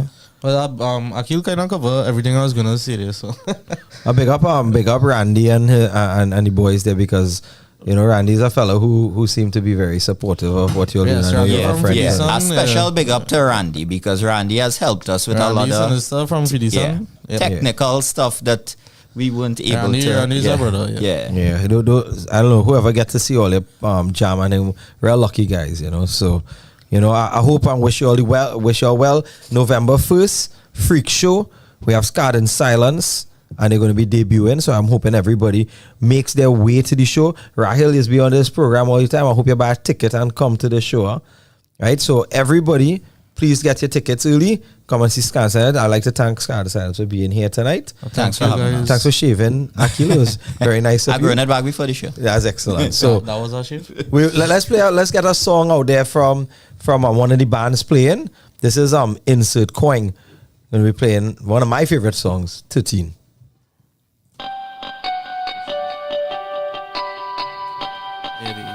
Need to raise funds for your Off.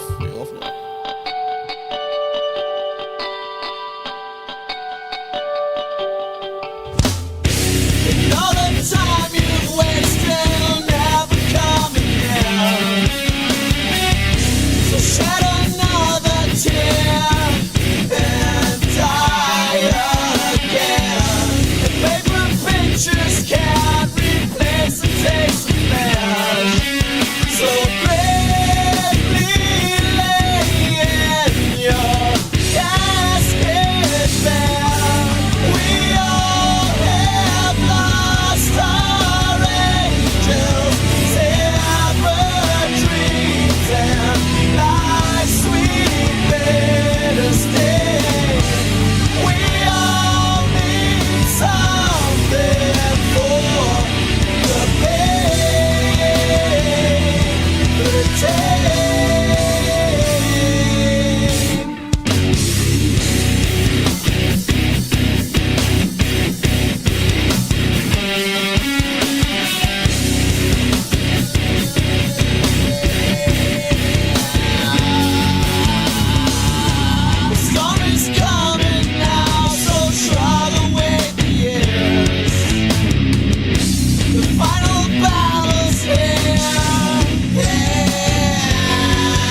big songs.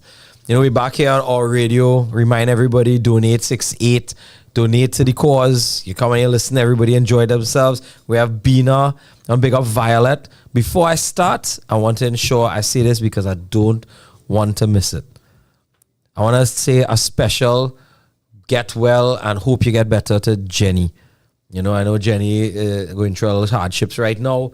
I want everybody in the rock scene to send out, if it is your prayers, if it is your well wishes, it's the universe, you know, go out there and support, be there for her. I want everybody to ensure that they focus and get her there. You know, she's a big supporter of the local rock scene.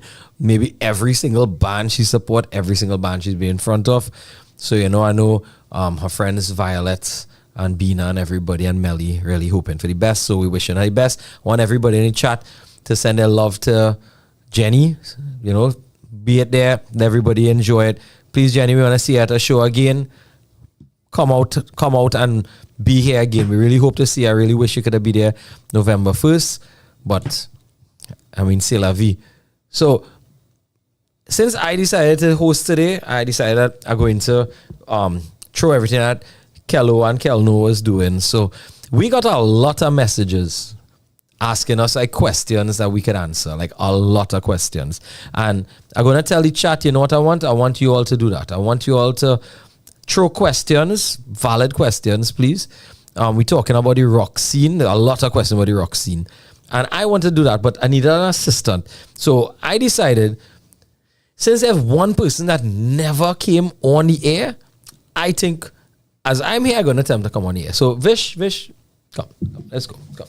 Let me see. I have to control the screens here now. So let me get Vish, sit down there. Hey, people who didn't realize, This is Vish, Ghost of our radio. the ghost of our radio, the ghost of radio past. Right? So I want to big up Vish for coming on, help me out. Well, it's a rare event that you hosting, so it's like a rare a event that I had to come out. Right. So, and you know what we do? We'll tell them that when they asking you, you say, no, you're paid. We pay you to do this I'm one. a paid right? actor. Yeah, you're a paid artist. Right? So Vish actually put together something there. He have a little cup, a bunch of questions, like tons of questions. You know, this is Chaos Tuesdays, huh? So we're gonna go in there. Vish gonna pick a question, and we're gonna answer the question. Right? So you pick it, I'll pull it, I'll read it, and we'll both of us will kind of discuss it. Right? Big up to Violet inside the chat. Let me see there. What are we looking at here? My word. Let's see. Like real people say, look at that. Vish is a celebrity. Everybody saying hi, Vish. Hello, Vish. Wow. Okay, so you say, right. So the first question is, we're talking about professionalism in the band world. Like the question they're asking is, do we think that professionalism in the band world is an important thing, or you could just go on and rock out? So Vish, I'll let you start since you play in a super professional band. Super professional. I will try to be. Yeah.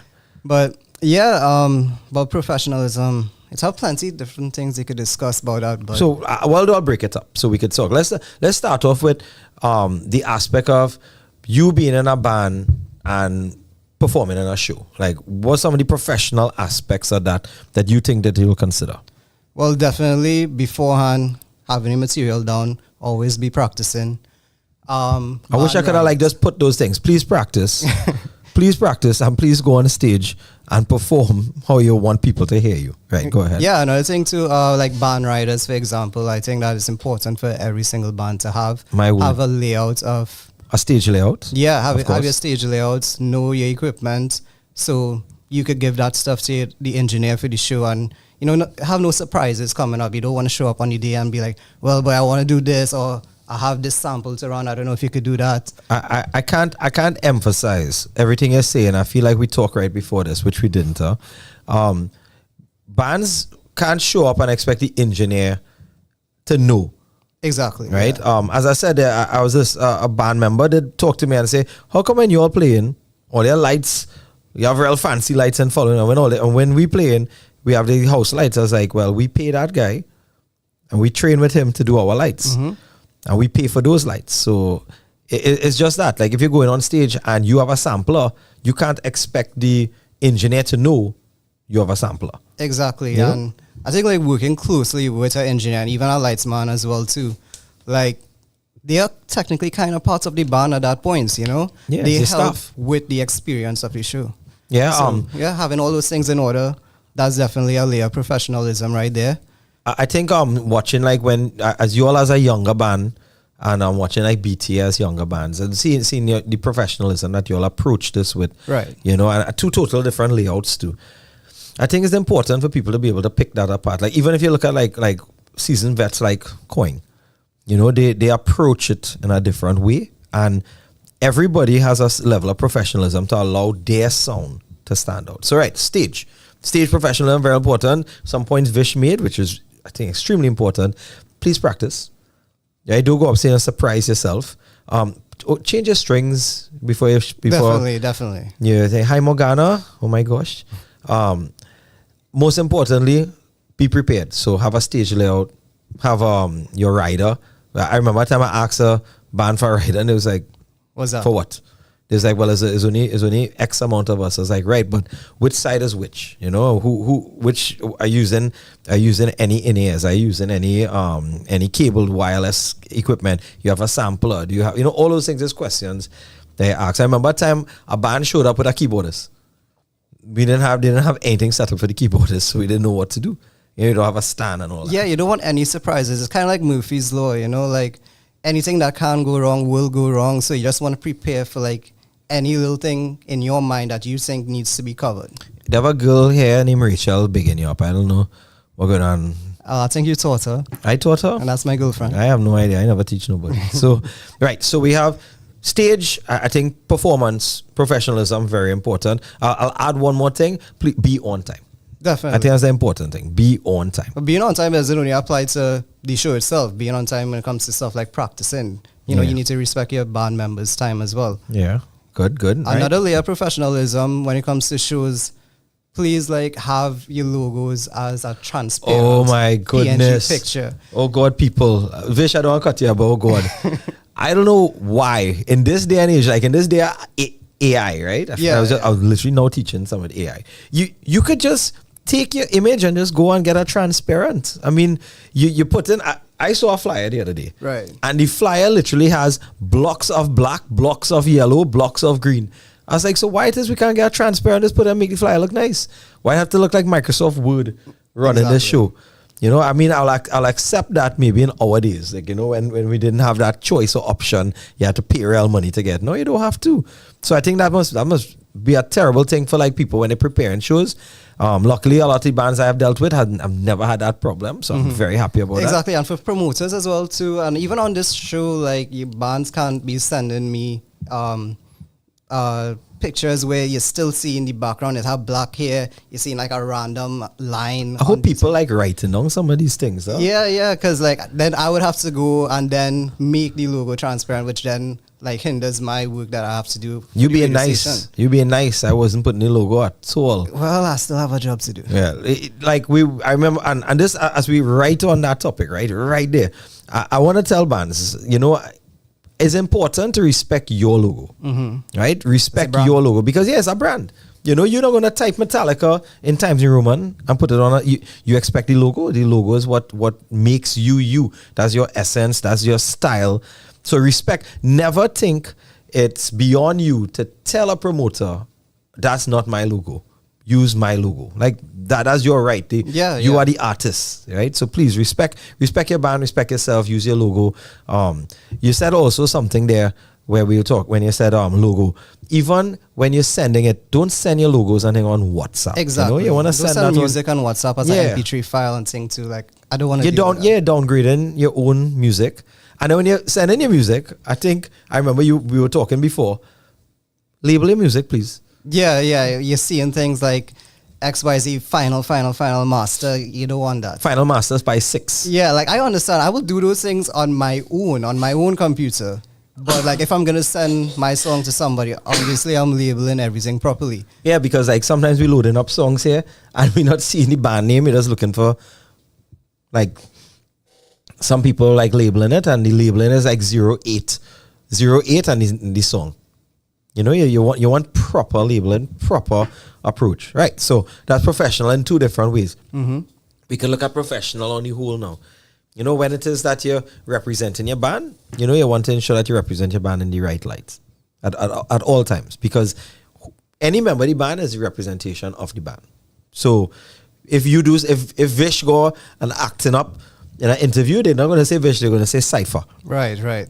You know, so conducting, and remember that there's a separation between your professional and your personal.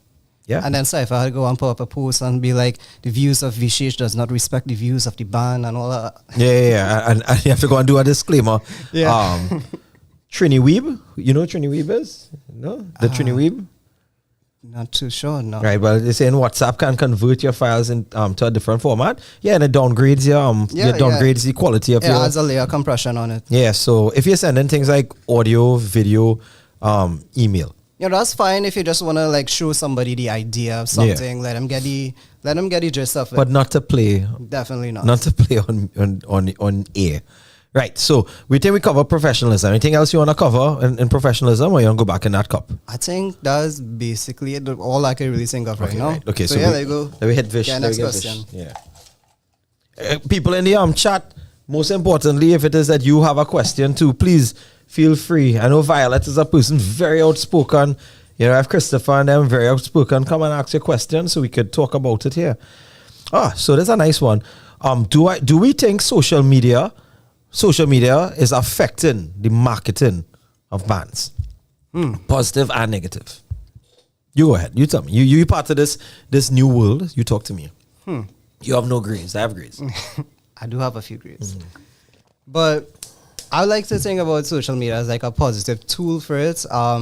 The only negative thing I can think about it is that it can hinder other artists in terms of like, okay, you have like this ocean of songs out there, and a lot of it's you know, it's not really your style. So, you know, you're going to have to dig through and find something that you want, which would have been easier back in the day, finding a song that you like or a band that you like.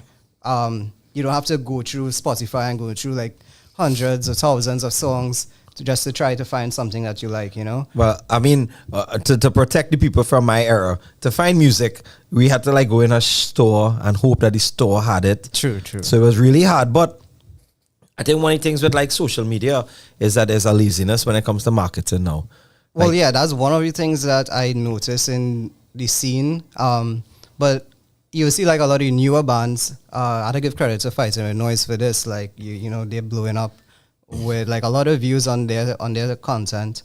And one thing that I want to address and not lazy, like really it's producing really, their really stuff. good quality stuff. But for the older bands who kind of shine away from that and just be like, but that's not really my thing, I don't want to do that. Like, I understand it is a lot of work when it comes to doing social media stuff, but you can hire somebody to do that stuff for you. Yeah, you know, exactly. you can invest in that.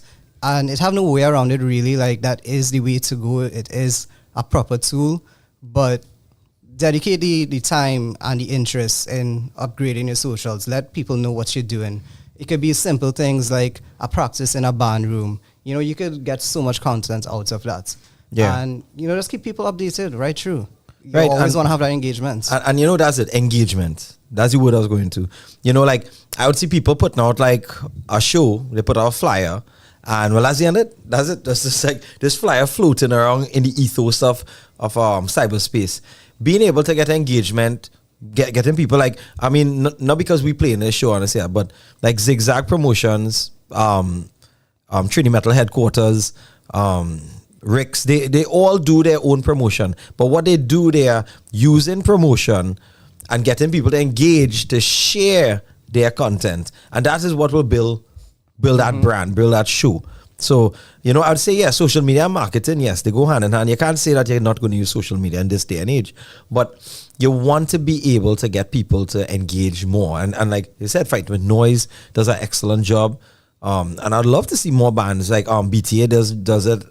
We do a lot of it too. Yeah. I think using you all doing it. I see you all starting to like be seen in different media, right? You know, screens and stuff. And I think that is an important thing because you have to see what works for you and how to get more people to engage with your band. Yeah, you know, Right? like you had so much of these older bands that played so much shows, but if I go on YouTube and search for some of these older bands, like, yeah, I might see one or two footage, but that's it really, and it's stuff from like years ago, decades ago.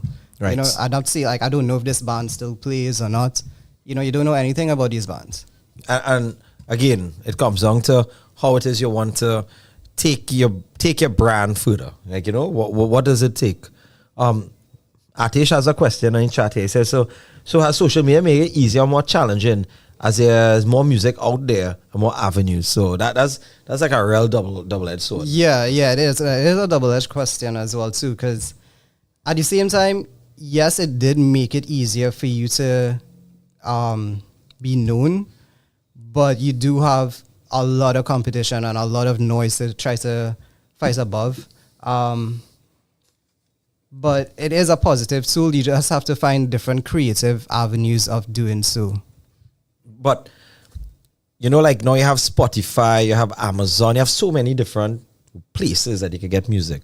I think the big scare is that you put your music and it's buried.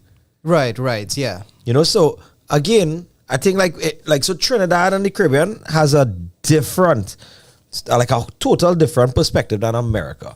Mm-hmm. In America, you have that venue. You could play and people could follow you from like playing. You could play all over the states. You could play like 15 shows across one state. But in Trinidad, you're playing like month to month. Like we play like what, twice or thrice in Trinidad.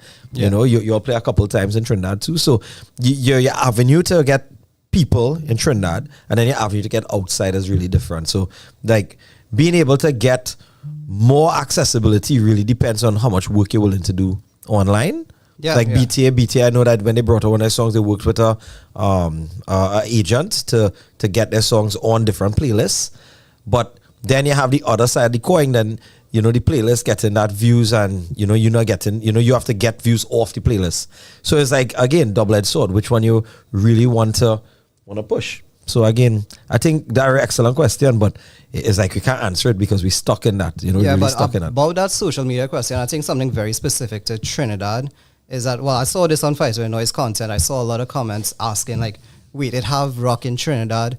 And there's so many people that doesn't know that it exists here. And that's why I would like plead to all of these local bands, like put your stuff out there on social media. Like if we want to grow the scene, you definitely need updated current social media showing everything, whether it's TikTok, Instagram, Facebook, whatever you're comfortable with, preferably all, try to get your content up there and all. But yeah, so much people out there locally don't know that we have this here. And if you want to try to get this thing to grow, then there's something that we have to do. Well, again, getting the rock scene, like the rock scene, that's something that like I think I could talk about for like days. Is getting more of us to like promote not just the show but promote the idea. Because back in our day, I hate when I say that song, so old, but we had so many avenues for people to come together. At the band field, we had quite a few. Yeah, and you go in there and it's like a community. So like if somebody comes new, you say share that, and it'll be good to see something like that. I mean, maybe moving off that and going towards like app technology and getting a community going is something that we could discover. Because if people could come in and they'd be like, hey, when is the next show? Technically they don't know. Before you entered a band, did you know about how big this rock scene was? No, I entered very recently in this rock scene. Like, and think about it, you entered. How do you know about shows and stuff before that? It's like how? Well, just through friends and thing, and then you would see like one or two posts. Like I only came in, like my first show that I ever went to was in like 2022, right after COVID. It's young children, way. What show that was by any chance? It was Haley Hatter, Circle Square, and I can't remember the other Look band. at this young boy now. Wow. My first show, wow. I didn't want to think about that. I think my first show was like 20-something, 25, 26 years ago, something like that. Yeah, so let's even talk about that. We'll come back to the cup there, but let's just tackle some of these here. The chat giving us some nice questions. Bina saying, I'd like to see more patches for local bands. I think so too. Like to see more what? More patches. Oh, patches. Band patches. Okay, yeah. Right, I know Lynchpin, we do patches. Like we think that, and we really want to get bands doing that. So I don't know if bands listening out there, there's all the bands come together and think about doing that, like doing more patches and getting people to wear patches, because you have like fans like Justin that's wear patched out. I see more people wearing vests, wearing battle vests and have patches. Right. You can wear Behemoth and you wear Gojira. Well, it'd be cool to, you stitch on a little cypher, a little fight with noise. People could like put more things and it just adds to your brand. So yeah, Bina, I think so. I think that's when you really go out there and you see it. You see it outside and you realize why we don't have it. Violet asking a question here. She's saying, Akil mentioned something along the lines that to grow your band, you have to challenge yourself to embrace the difficult. What are your thoughts on that? So I think you can answer, I can answer. You can okay, that so one. I think that to grow your band is a real perspective. It is a perspective of yours. So if it is that you wish to grow your brand, you have to embrace the fact that you might be successful doing it first. Right? Like you mightn't, what you're trying to portray, the people not accepting. Right? So being able to evolve your thoughts. Like you might put out a t-shirt and you know what? People don't want the t-shirt. So you might have to think about, okay, well, maybe I have to look at what my fans are wearing, so I'll know what type of t-shirt they want. Right? You can't get a person who listens to Deftones to wear Behemoth t-shirt, right? Two total different demographics. So like being able to figure that out. Also, the word challenging yourself real key, because when you come out with music, and I think I preach this a lot, you come out to play music, you could do that in your band room. The second you step out of your band room, you are in a business model, so you have to approach it from a business perspective. Yeah. And that has to be tough for some people. So I would say it is a tough ask, because your perspective, my perspective, totally different from your perspective. So, but I agree with what you're saying and stuff. Yeah, so I think that's a straightforward answer, but it's not a easy answer. Right? People disagree with patches. So okay, I'm gonna bring patches to Freak Show. Right? I'm gonna get patches. once you buy an item, I'll have patches there. You could get your patches. Back when I used to listen to 9-5 with a mouth was random flyers. Yeah, I remember handing out flyers all over UE and walking on the main road and going to shows. I still think that sometimes you go to a show, it'll be good to have a little flyer for some people. Right. Yeah, because that way you kind of have like a personal connection rather than just a random post on social media. And while that's kind of going against what I was saying before, social media is still very, very important. Still have your stuff and keep on pushing, but don't underestimate the power of like word of mouth and building that personal connection with somebody. Correct. I think I'm normally getting this idea wrong. Young people are the future. Obviously, young people will always be the future. I'm not saying that. What I'm saying is that fish young. That's it. Young people have to have young ideas. It is to take the ideas and implement the ideas. You know, an idea that's not implemented is not an idea, is a passing thought. So, true. You know, yes, we know. I think young people will always be the future. As if when we are done, is young people carrying the scene, and then when you're carrying the scene, you'll become old and you're teaching young people too. So yeah, real people liking this battle vest thing. I tell you, if I bring out patches there, I will see people pick up patches. No?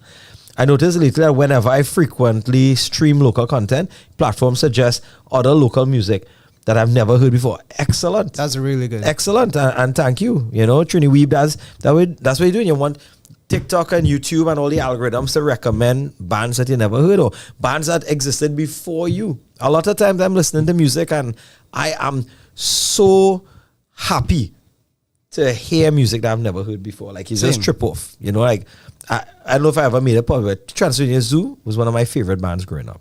And I know a lot of people have never seen them before. And being able to share that music to me is important. And being able, I think all bands, as you say, post your music, right? If you have to post your music, I'll just ask people, remember that music is there. So you have to ensure it's professional and is really pulled together in a way that everybody could appreciate it. Not say, wait, but this band sound like shit, boy. No. Get your music there. Invest money in your music. I think that'll be good. Again, real people on the local vesting. I think Cypher. I feel we can do that. Here we're gonna have the bands here talking, right? The bands here. Everybody. We getting the word out. We gotta get a local vest going. Right? All the bands, I think I'll get an incentive. I'll talk to my boys in Lynchburg and say, hey, what? Let's do that.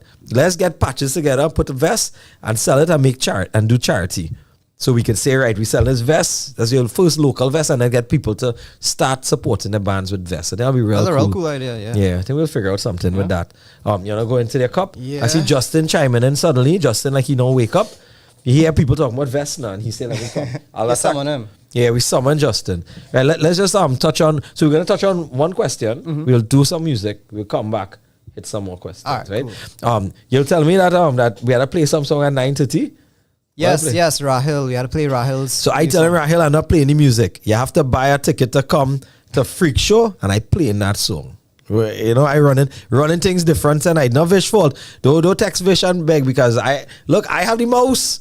I get overthrown. Yeah, don't work so. Yeah, buy a ticket. Come to the show. Right. Randy, you're gonna get patches? That's the question. You're gonna get patches and wear it? Right. So actually, this question came, but they added it. They want to know, like, if online streaming, or do you think radio play is still important?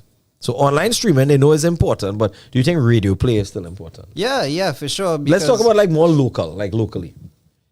Yeah, because like, well, I have a different perspective on this. I think you just give your perspective. That's the important thing.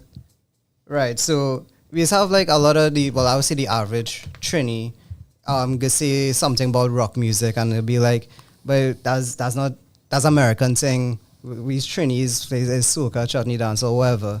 But anywhere you go, whether there's a mall, a store, wherever, you hear 95.1, 103.5, you're always hearing international pop, soft rock, alternative rock. Like, that's parts of your everyday life. And it'd be really, really cool to have more local bands on those radio stations. And, you know, people get more accustomed to the idea of rock existing in Trinidad, and it'll help the scene grow. So I think radio play is definitely important. I actually, before you spoke, I was actually going to kind of slam it. But then what you said there actually is very, very much insightful. In terms of radio play, you know, like it's important. I mean, as a resident heavy band, we're not gonna get played on radio at all. So there's limitations to what we could play, demographical limitations. But there are so many bands that could be played on radio and could get that airplay. You know, I've been hearing like Orange Sky, I've been hearing Rihanna, I've been hearing Psychic Envy. They're getting a lot of play. I want to be able to hear things like Circle Square. I want to be able to hear things like Transylvania Zoo. I want to be able to hear bands like Bleed. I want to hear bands from yesteryear, today, be able to play. You know why? Because you have local people listening to music, and you know what? We're appreciating outside music before we could even appreciate local music. You know, like we saw I can't guess Cocoa Tea being considered for a Grammy.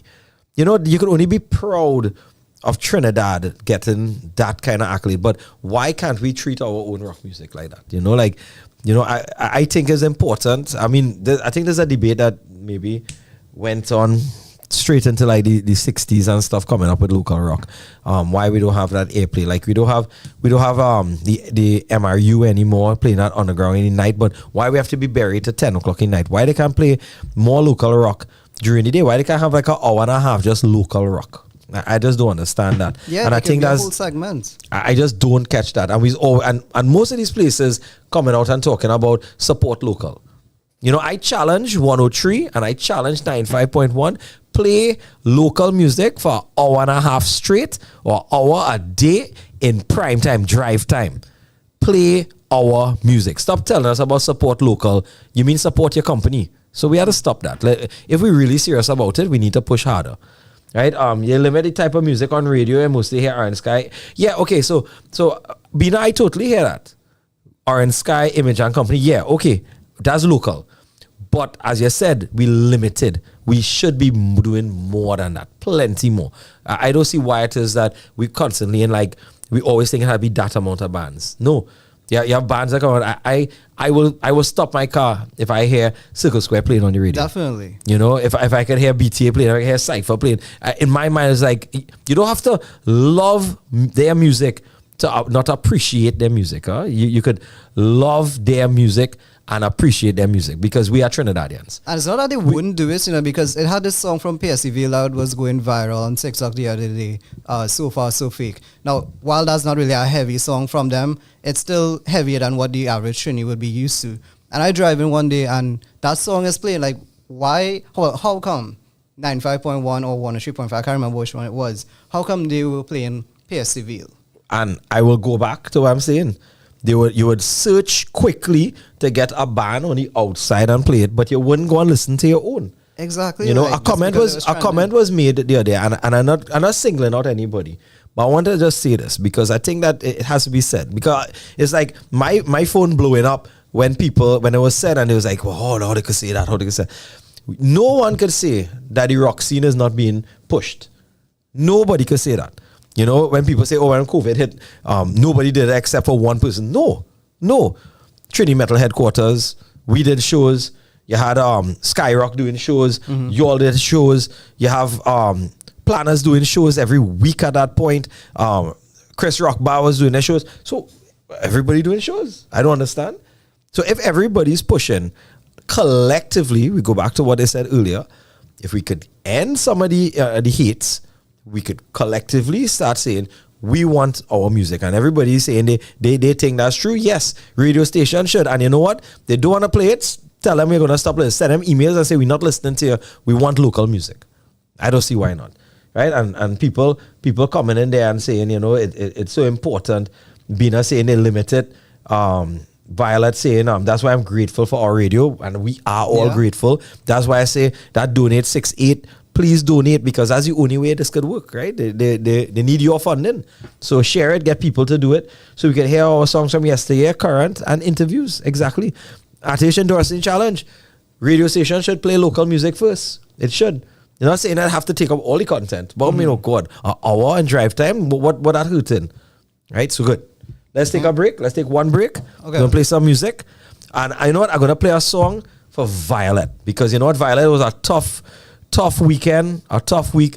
I'm playing this for you. You know very well how important this song is to you. So let's play a song near and dear to you.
Need to raise funds for your next creative project?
I saw when you heard the Circle Square drop it, and I swear that was the end of you. Like, honestly, I thought you was gonna like run and die. So that song, like back in the day, chaos, pure chaos. And I think now too, you know, like I think for Freak Show, Trini Metal headquarters is DJ. I'm gonna tell them, I say every rotation you have to play some local music, boy, because sometimes it's just when it's from home, it's just be different. So let me get back to my little mix here with Vish. Vish, you ready? Yeah. Let's get our next question in there. All right. I see people are real asking some good questions, so let's see. Oh, this is a good one. A disclaimer one time. A disclaimer, right? So, and this for everybody in chat, I want you to kind of help me out with this, right? Who has the best logo in local rock? Oof. You know what? I'm taking Lynchman out. I don't want my ego bruised at all. So I don't even want where nobody vote for Lynchman. I'm taking us out. So Yeah. taking us out. So I don't care. I'll do the same for Cypher as well, because I don't want to be heard by that. Nobody saying Cypher. So what do you think as a fan? That's a hard one. Like all the logos from local bands, where you think like you'd wear that T-shirt, boy? I was like, yeah, boy. Now I really like the emblem for Haley Hatter, that the Mad Hatter. All right, yeah. Yeah, that's cool. Who else, boy?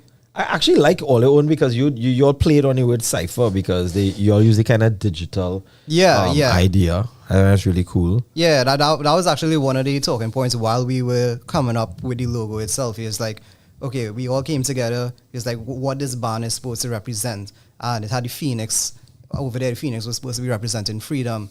Karen had the name Cypher, and I was like, Cypher, like, you know, that's a real digital thing. Like try to mess with that a little bit too. Yeah, I think like in the fans they saying like feed the sun. I want to see what the fans have to say about it. You know, they had bands like in yesteryear, like Bleed had a real simple cool. I really like Insert Coins. Null, the null, the zero with the stroke.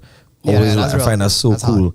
You know, so for me, I guess a personal thing, I really like that. The even how Insert Coins write the name too. It's really good. I love the so when James and I spoke, I remember we talked about the whole spelling of insert coin, and then Scott came back and disclaimed that.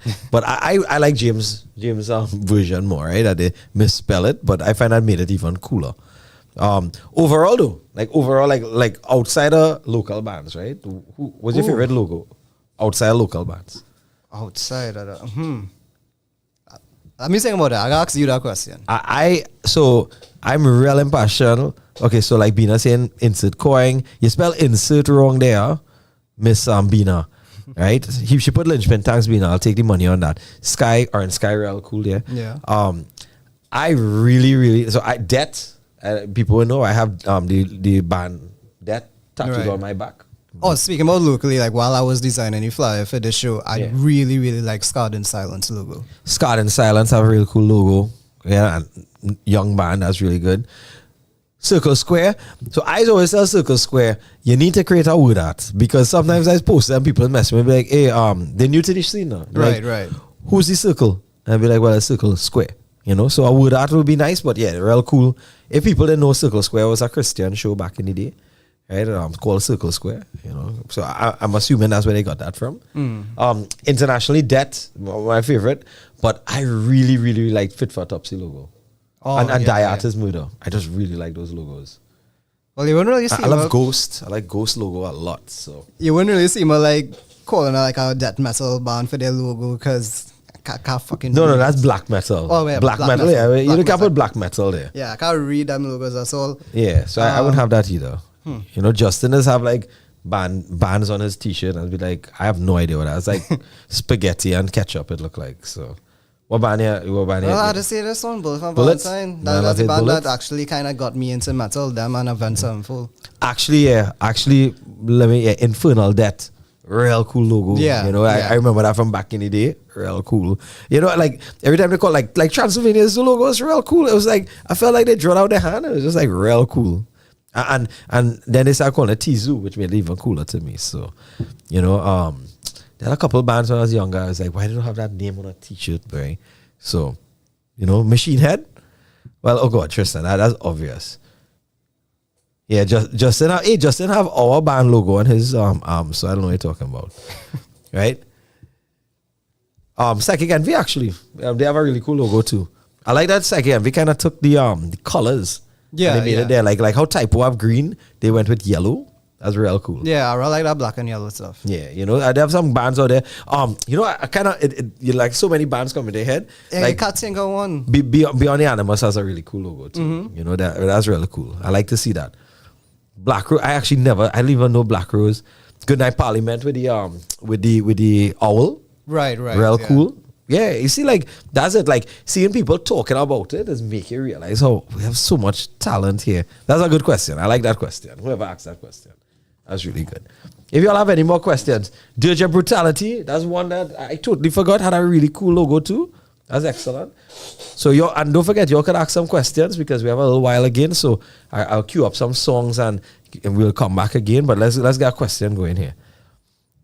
Right, this question asks us about like how important would you say like live performances are with like visuals and stuff like that? Definitely. Like it has define that for them. Like what do you mean by visuals? Well, it had something that you told me a little while ago. I didn't mean it. Sorry.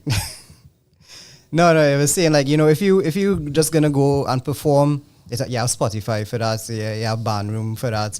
You don't really want to come out and just see a band play the instruments and sing. You want to go for an experience. And I think it's really, really cool when bands decide to like have background visualizers associated with the song. They have the lyrics in sync with what the singer is doing. Edits are being made on time with the beat itself, that combined with the lighting. What Scott and Silence was talking about before, having kick drums sync up with the lighting, all that stuff, and ties into what we were talking about earlier when I came in. We was talking about working with your lights person and your engineer and stuff like that. All of these things definitely impacts the experience that the audience is going to receive. And I think like you guys actually set the bar with that, with this Mortal Coil. That was like the first show for a lot of people as well. And they got a really, really good first time experience. And it's just all about giving something for people to remember. But as you say that, right? Like I saw a few people come and tell me that, like, we set the bar, but I mean, at the end of the day, we learned that because we went outside. Right. You saw it. Like I can't tell you the last time like I went to a show and I didn't feel like I was taking notes. Like I enjoyed the show and I was like, hey, that's a good idea. I went Gojira was playing. Me and the boys saw Gojira live in Canada, and when they was playing band like Real Rocket on, I like banging, and then G like, hey, check. Right. And it's just like you're taking mental notes because you're gonna bring those things back, and I think that's important. Like visuals to me, how I approach like this live thing is that if I am standing up and I hate how this band sounding, I could really like how this band looking. Mm-hmm. And with my voice, is a love-hate relationship for people. So I want us to like look good too. Like I like when you're seeing stuff, like you're seeing it and it impacting. I just think that visual is so important now, especially in the media age.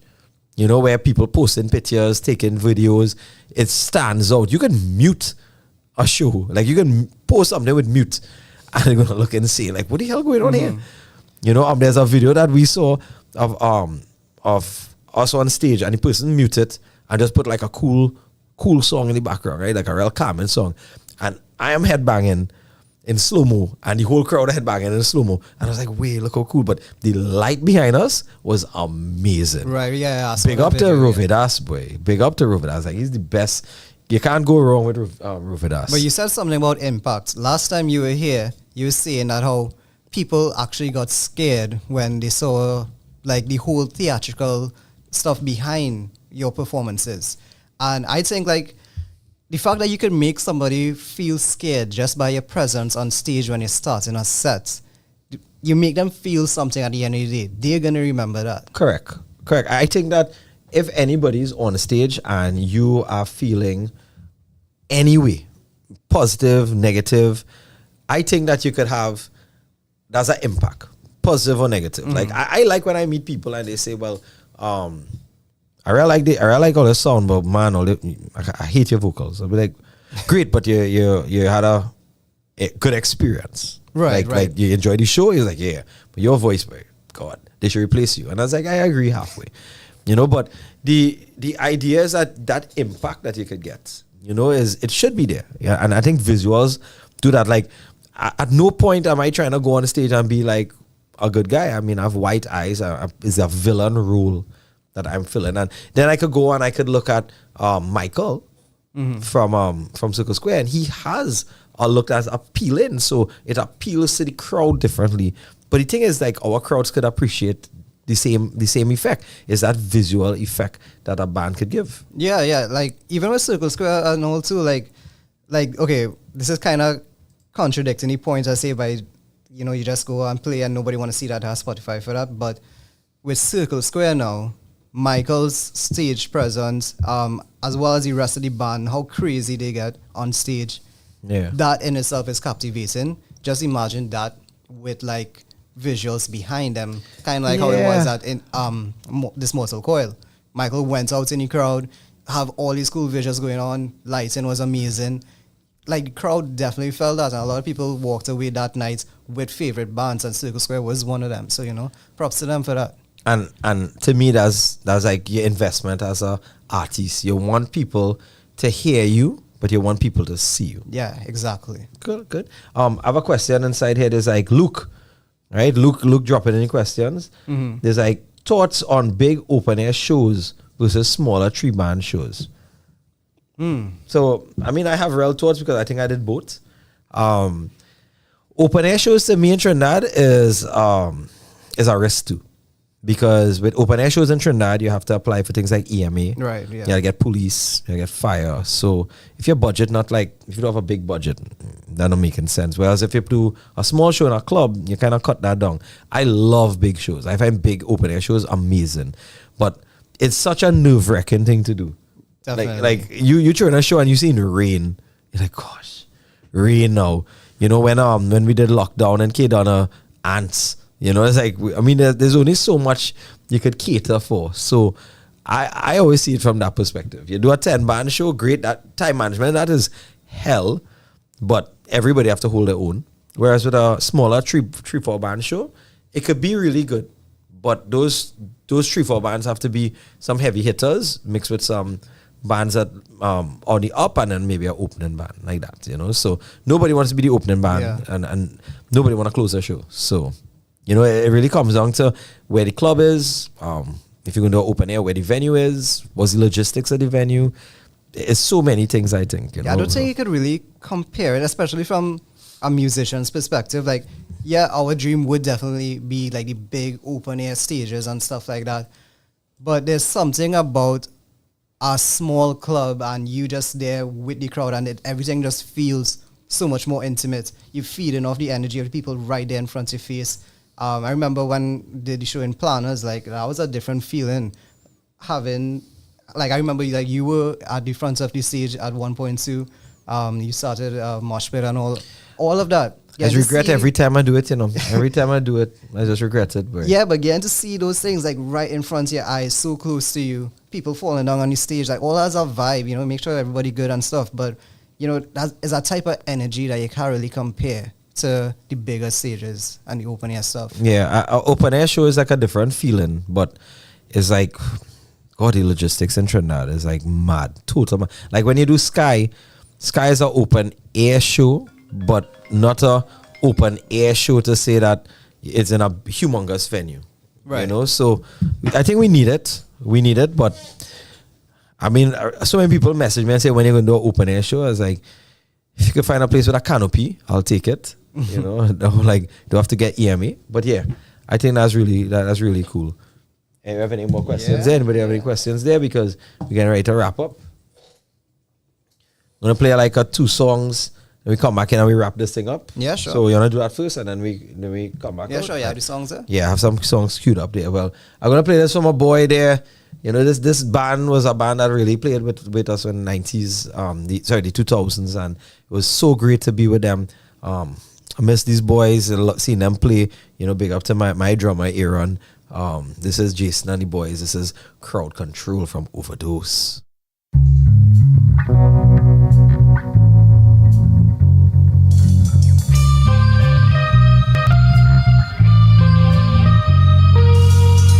Master on stage, focused on all I see. You see me there, you now start chanting me. I now respond, my hands are in the air. We proceed.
Self-promotion, self-promotion.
I'll have to ask if people want me to like read lyrics next time I come. I'm gonna like read my lyrics out loud.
Way boy. You know, long I record that, boy. Yeah, that was Softest Floor.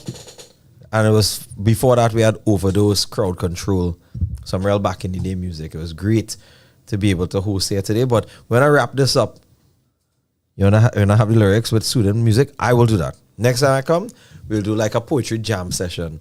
We're gonna play some soft music in back, and we're gonna like read linchpin lyrics. People just want to hear Softest Floor lyrics, like real bad. But if you're watching that Ed Guy thing, it's it's more graphic than what you're seeing on that Netflix by far. Right? So let's get my boy in here. Right? He picked one last one here. Right? Just to kind of go, Janelle was saying that, she want more local bands to get a chance to grow more. We could grow in the Caribbean first, and then they can expand. And say not settle where we are geographically or culturally, which is true. We want to be able to strive for a new audience, and I think some people will be afraid to play in front of our audience that don't know you. But I think that makes it good. That what makes it good. Actually, yeah, that actually might really make a good. It might make a good TikTok, and then we get banned from TikTok. Like literally, as the lyrics start to come out, like we just get banned immediately. But it'll be funny, right? I'm gonna hold myself to that, right? So that's what we're doing. Vish gonna like pull. You're gonna have to request this song, and I'll just pull the lyrics and jam it out for you. Right. So this is the last question. Last question. Right, as it's 10:01, we're gonna wrap up. Vish have like girlfriend to talk to. I'm gonna have wife to go and see, baby to rub belly and stuff. So hi to my wife and my soon little baby girl. So this is the question. I was wondering how come nobody asked this, but this is the question. This is asking us covers versus originals. Thoughts. So clearly somebody wanna set me up here and want people to shoot me when I walk out this place. So covers versus originals. So Vish, you wanna take this or I should take this one? I think people very curious to hear what you had to say, but I don't mind chiming in for a little bit too. You wanna chime in first? Yeah. I think you should go first. I wanna hear your opinion. Well, it might be a little bit contradictory to what you believe. I'm pretty sure not. People people have the wrong perspective of me on this. But go ahead. No, I believe that cover bands and just covers in general, it's really, really important to have in your local scene. How I mute you? Go ahead.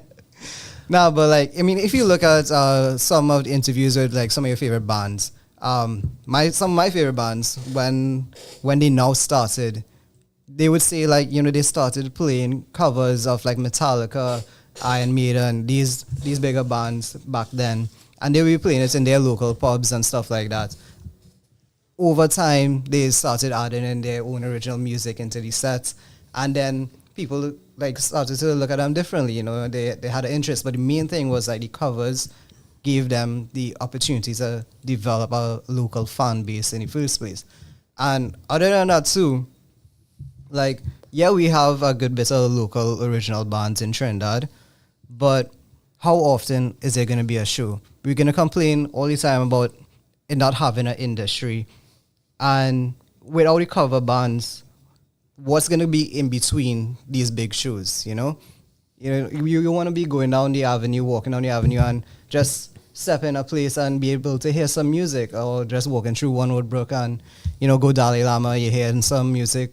It's just something different. So these cover bands, in my opinion, is essential for industry. All right, so I think that's real important. Everything I said actually rather valid. So I'm going to start with my pure perspective, and then I'm going to like whittle it down a little bit. So let me get on to it. I have no problem with covers. I think somebody like say, well, you must hate covers. No, I don't hate covers. I just kind of see it that for our industry to grow, originals are important. For sure. You know, so when people ask me about cover bands, I'll be like, well, if a cover band plays a couple of originals, to me, that's better. I will not go to any place, and this is me personally, I'm not talking on behalf of anybody else. Right. This is me. I am not going to any place to hear a band play 15 covers. Sorry. I have Spotify. I could understand if I go to a restaurant and a band playing covers. I mean, that's what people want to hear, but I don't see why they cannot get to play one of the originals. Like, I don't understand that. Like, I talked to a manager about that once, and they were like, no, there's one covers. Like, why? Those covers are somebody else's originals though. So why our local songs not good enough for other people? So I have a real issue with that. I just think that it allows us to grow as an industry. So yes, I do support exactly what you said there. There is a place for it, and it's important for the industry. Correct. But I just don't like the stagnation of, well, we're going to go and play, and we're going to play like 15 of them, and, you know, we're not going to play their own music. And Trini Weeb saying the right thing, nothing wrong with covers, right? Some of these songs that I like is a cover. Right. But I like the band because I like their music. I'm not going to go to play a Metallica show and I'm going to listen to not Metallica music. I want to hear Metallica's music. Right? Metallica decided to do a cover, cool. But I don't want to hear them cover Dream Theater. I want to hear Dream Theater play Dream Theater. You know, so I think it's like a full out like ideology. Like for me, it's ideology. Like I real fight for local original music. That's what I believe in. And sometimes it means that the sacrifice of me having to like say, you know what, I want to hear more of our music. Like we were talking about radio. Yeah. If we don't have people putting out music, how music will go on the radio? You know, so that's how I see it. That is a perspective. As I said, that is a perspective. I think people have their own perspective as well. Like nothing is wrong with the covers, but you can't stifle an artist like that, or an artist can't stifle themselves and not play their own original music. I'll actually take a weird segue from what you say. Like you just said there that an artist should not. I don't think an artist should anything. If an artist want to play covers, great. If you only want to play covers and that's your bread and butter, great. Johnny Solochan and Tammy, very good friends of mine.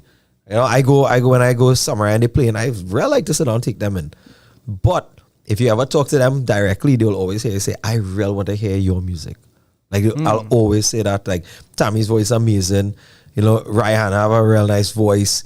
You know, I like to hear that. That to me, if I leave somewhere and I was like, wait, that band was good, that Megadeth or that Deftone sound real good, then I didn't leave. It's not the band I care about. I just like the cover. And to me, it's be a tragedy that some bands have such good music and they just don't play it. Like I just don't catch that. I don't understand that. Like why write the music and don't play it? So I guess there's a real personal thing. Right, so you're playing out here out in the open, right? You don't have a problem with covers. You have no problem with covers. Right. So, I you know what song I always wanted to, like no lie, I always wanted to cover Bleed Bleed Freezer. Right. Any day. And a band actually asked me like for one of the things they were going to do a Cannibal Corpse, and it was like asked me if I was singing. I was like, yeah, that affected me. But their whole set is going to be originals.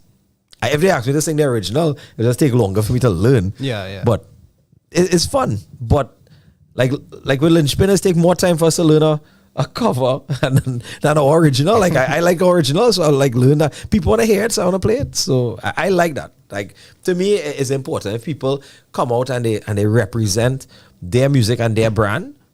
People are going to like if I buy, let's say a band is band X, right, and they play covers. If I buy brand X T-shirt, like I don't understand what I'm buying though. True. I don't know if that's making sense, but that's just my weird way of looking at it. It's like if band X had like two good originals, boy, I'm buying that T-shirt immediately, and I'm gonna meet them and say, hey, let me play more of music, like no lie, please. So that's a personal thing, you know. I mean, I know there are people who be like, oh, boy, man, you shouldn't say our radio. Why not? It's our radio, says it right here, our radio, and I think that it's okay to have conversation and have disagreements. Right? It's okay. I'm not debating anything controversial here. To me, this is what formats should be for, and this is what we should be talking about. We should be okay with addressing things that, like the elephant in the room. Yeah, you know? yeah. And well, Vish has been so kind to say I could come back. He said that people actually enjoyed. Hopefully, everybody enjoyed tonight. And I would like for you all to send questions. Send questions to Vish. Tell him some questions you want us to ask, and you know what, I will address that, and I am going to ensure that we read. Yeah, you know, feel free to send messages to the WhatsApp or voice notes as well, 466 O.U.R. And yeah. And I would say, let any chat as I leave in. Gonna play two songs again. I want you all to say what song all you want me to put lyrics for, and I will gladly come and have that prepared. Spoken word, Lynchpin. We got like a what little kind of music tabla. you want in your background for that? I don't know. So that what I think we should get like jazz, like snap jazz. Yeah. And we just have it done, right? So put in the chat. I'm pretty sure people want to hear Softer Floor. Everybody want to hear her saying. It might turn fans off from what's going on, but I mean, we'll do it, right? But thank you to everybody for listening. Thank you to Vish for coming on. Big up to Vish. Everybody enjoyed Vish on it. I think I was second in this one. Vish needs to be present behind the camera. You see? Exactly. Stop being the nobody ghost. want to see this face. No, but listen, Vish and I work together well. Nobody else. Right? Vish and I is a pair now. Right, so once I come in, you want it. You deal? Yeah, that's a deal. That's a deal. So I'll be back soon. And we're going to have fun together again. Now, big up to the local rock scene. Big up to everybody in the rock scene. Big up to Trinity Metal headquarters. Big up to Zigzag. Don't forget that we're going to have this big show called Freak Show coming up November 1st, a costume party. Ensure everybody's coming out. We have bands like Insert Coin, we have Lynchpin, we have Circle Square, we have Clavium, and we have the debut of Scarred in Silence. So I want to see everybody coming out November 1st. Everybody, please ensure you send out your thoughts and your well wishes to Jenny and her family. I really hope everything works out well. Big up to everybody who's on the chat. Big up to everybody. So for a lot of Big Bang style covers, doing anything is wrong with it. Exactly. As you're saying the right thing on me, but the point I'm making is that after the covers is the original part. That's the part that is the part.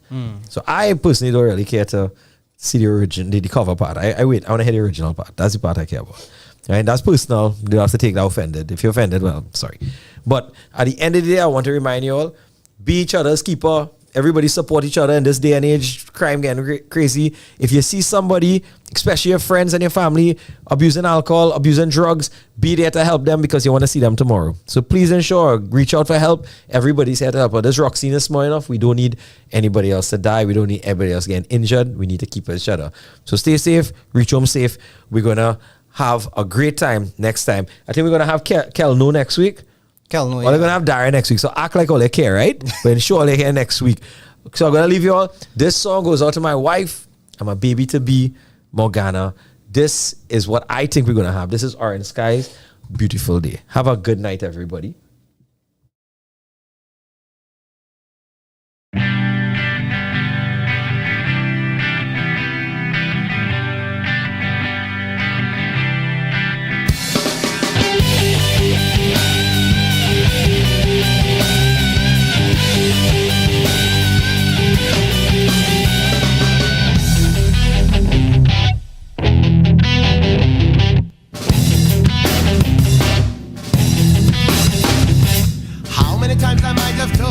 That I wished upon a star. How many nights we were so lonely, and now baby here we are. The clock is ticking as I stand spitting at the world, at the world. Today is such a beautiful day that I'm not inclined to find a word to say. Today is such a beautiful I'm lost in this love.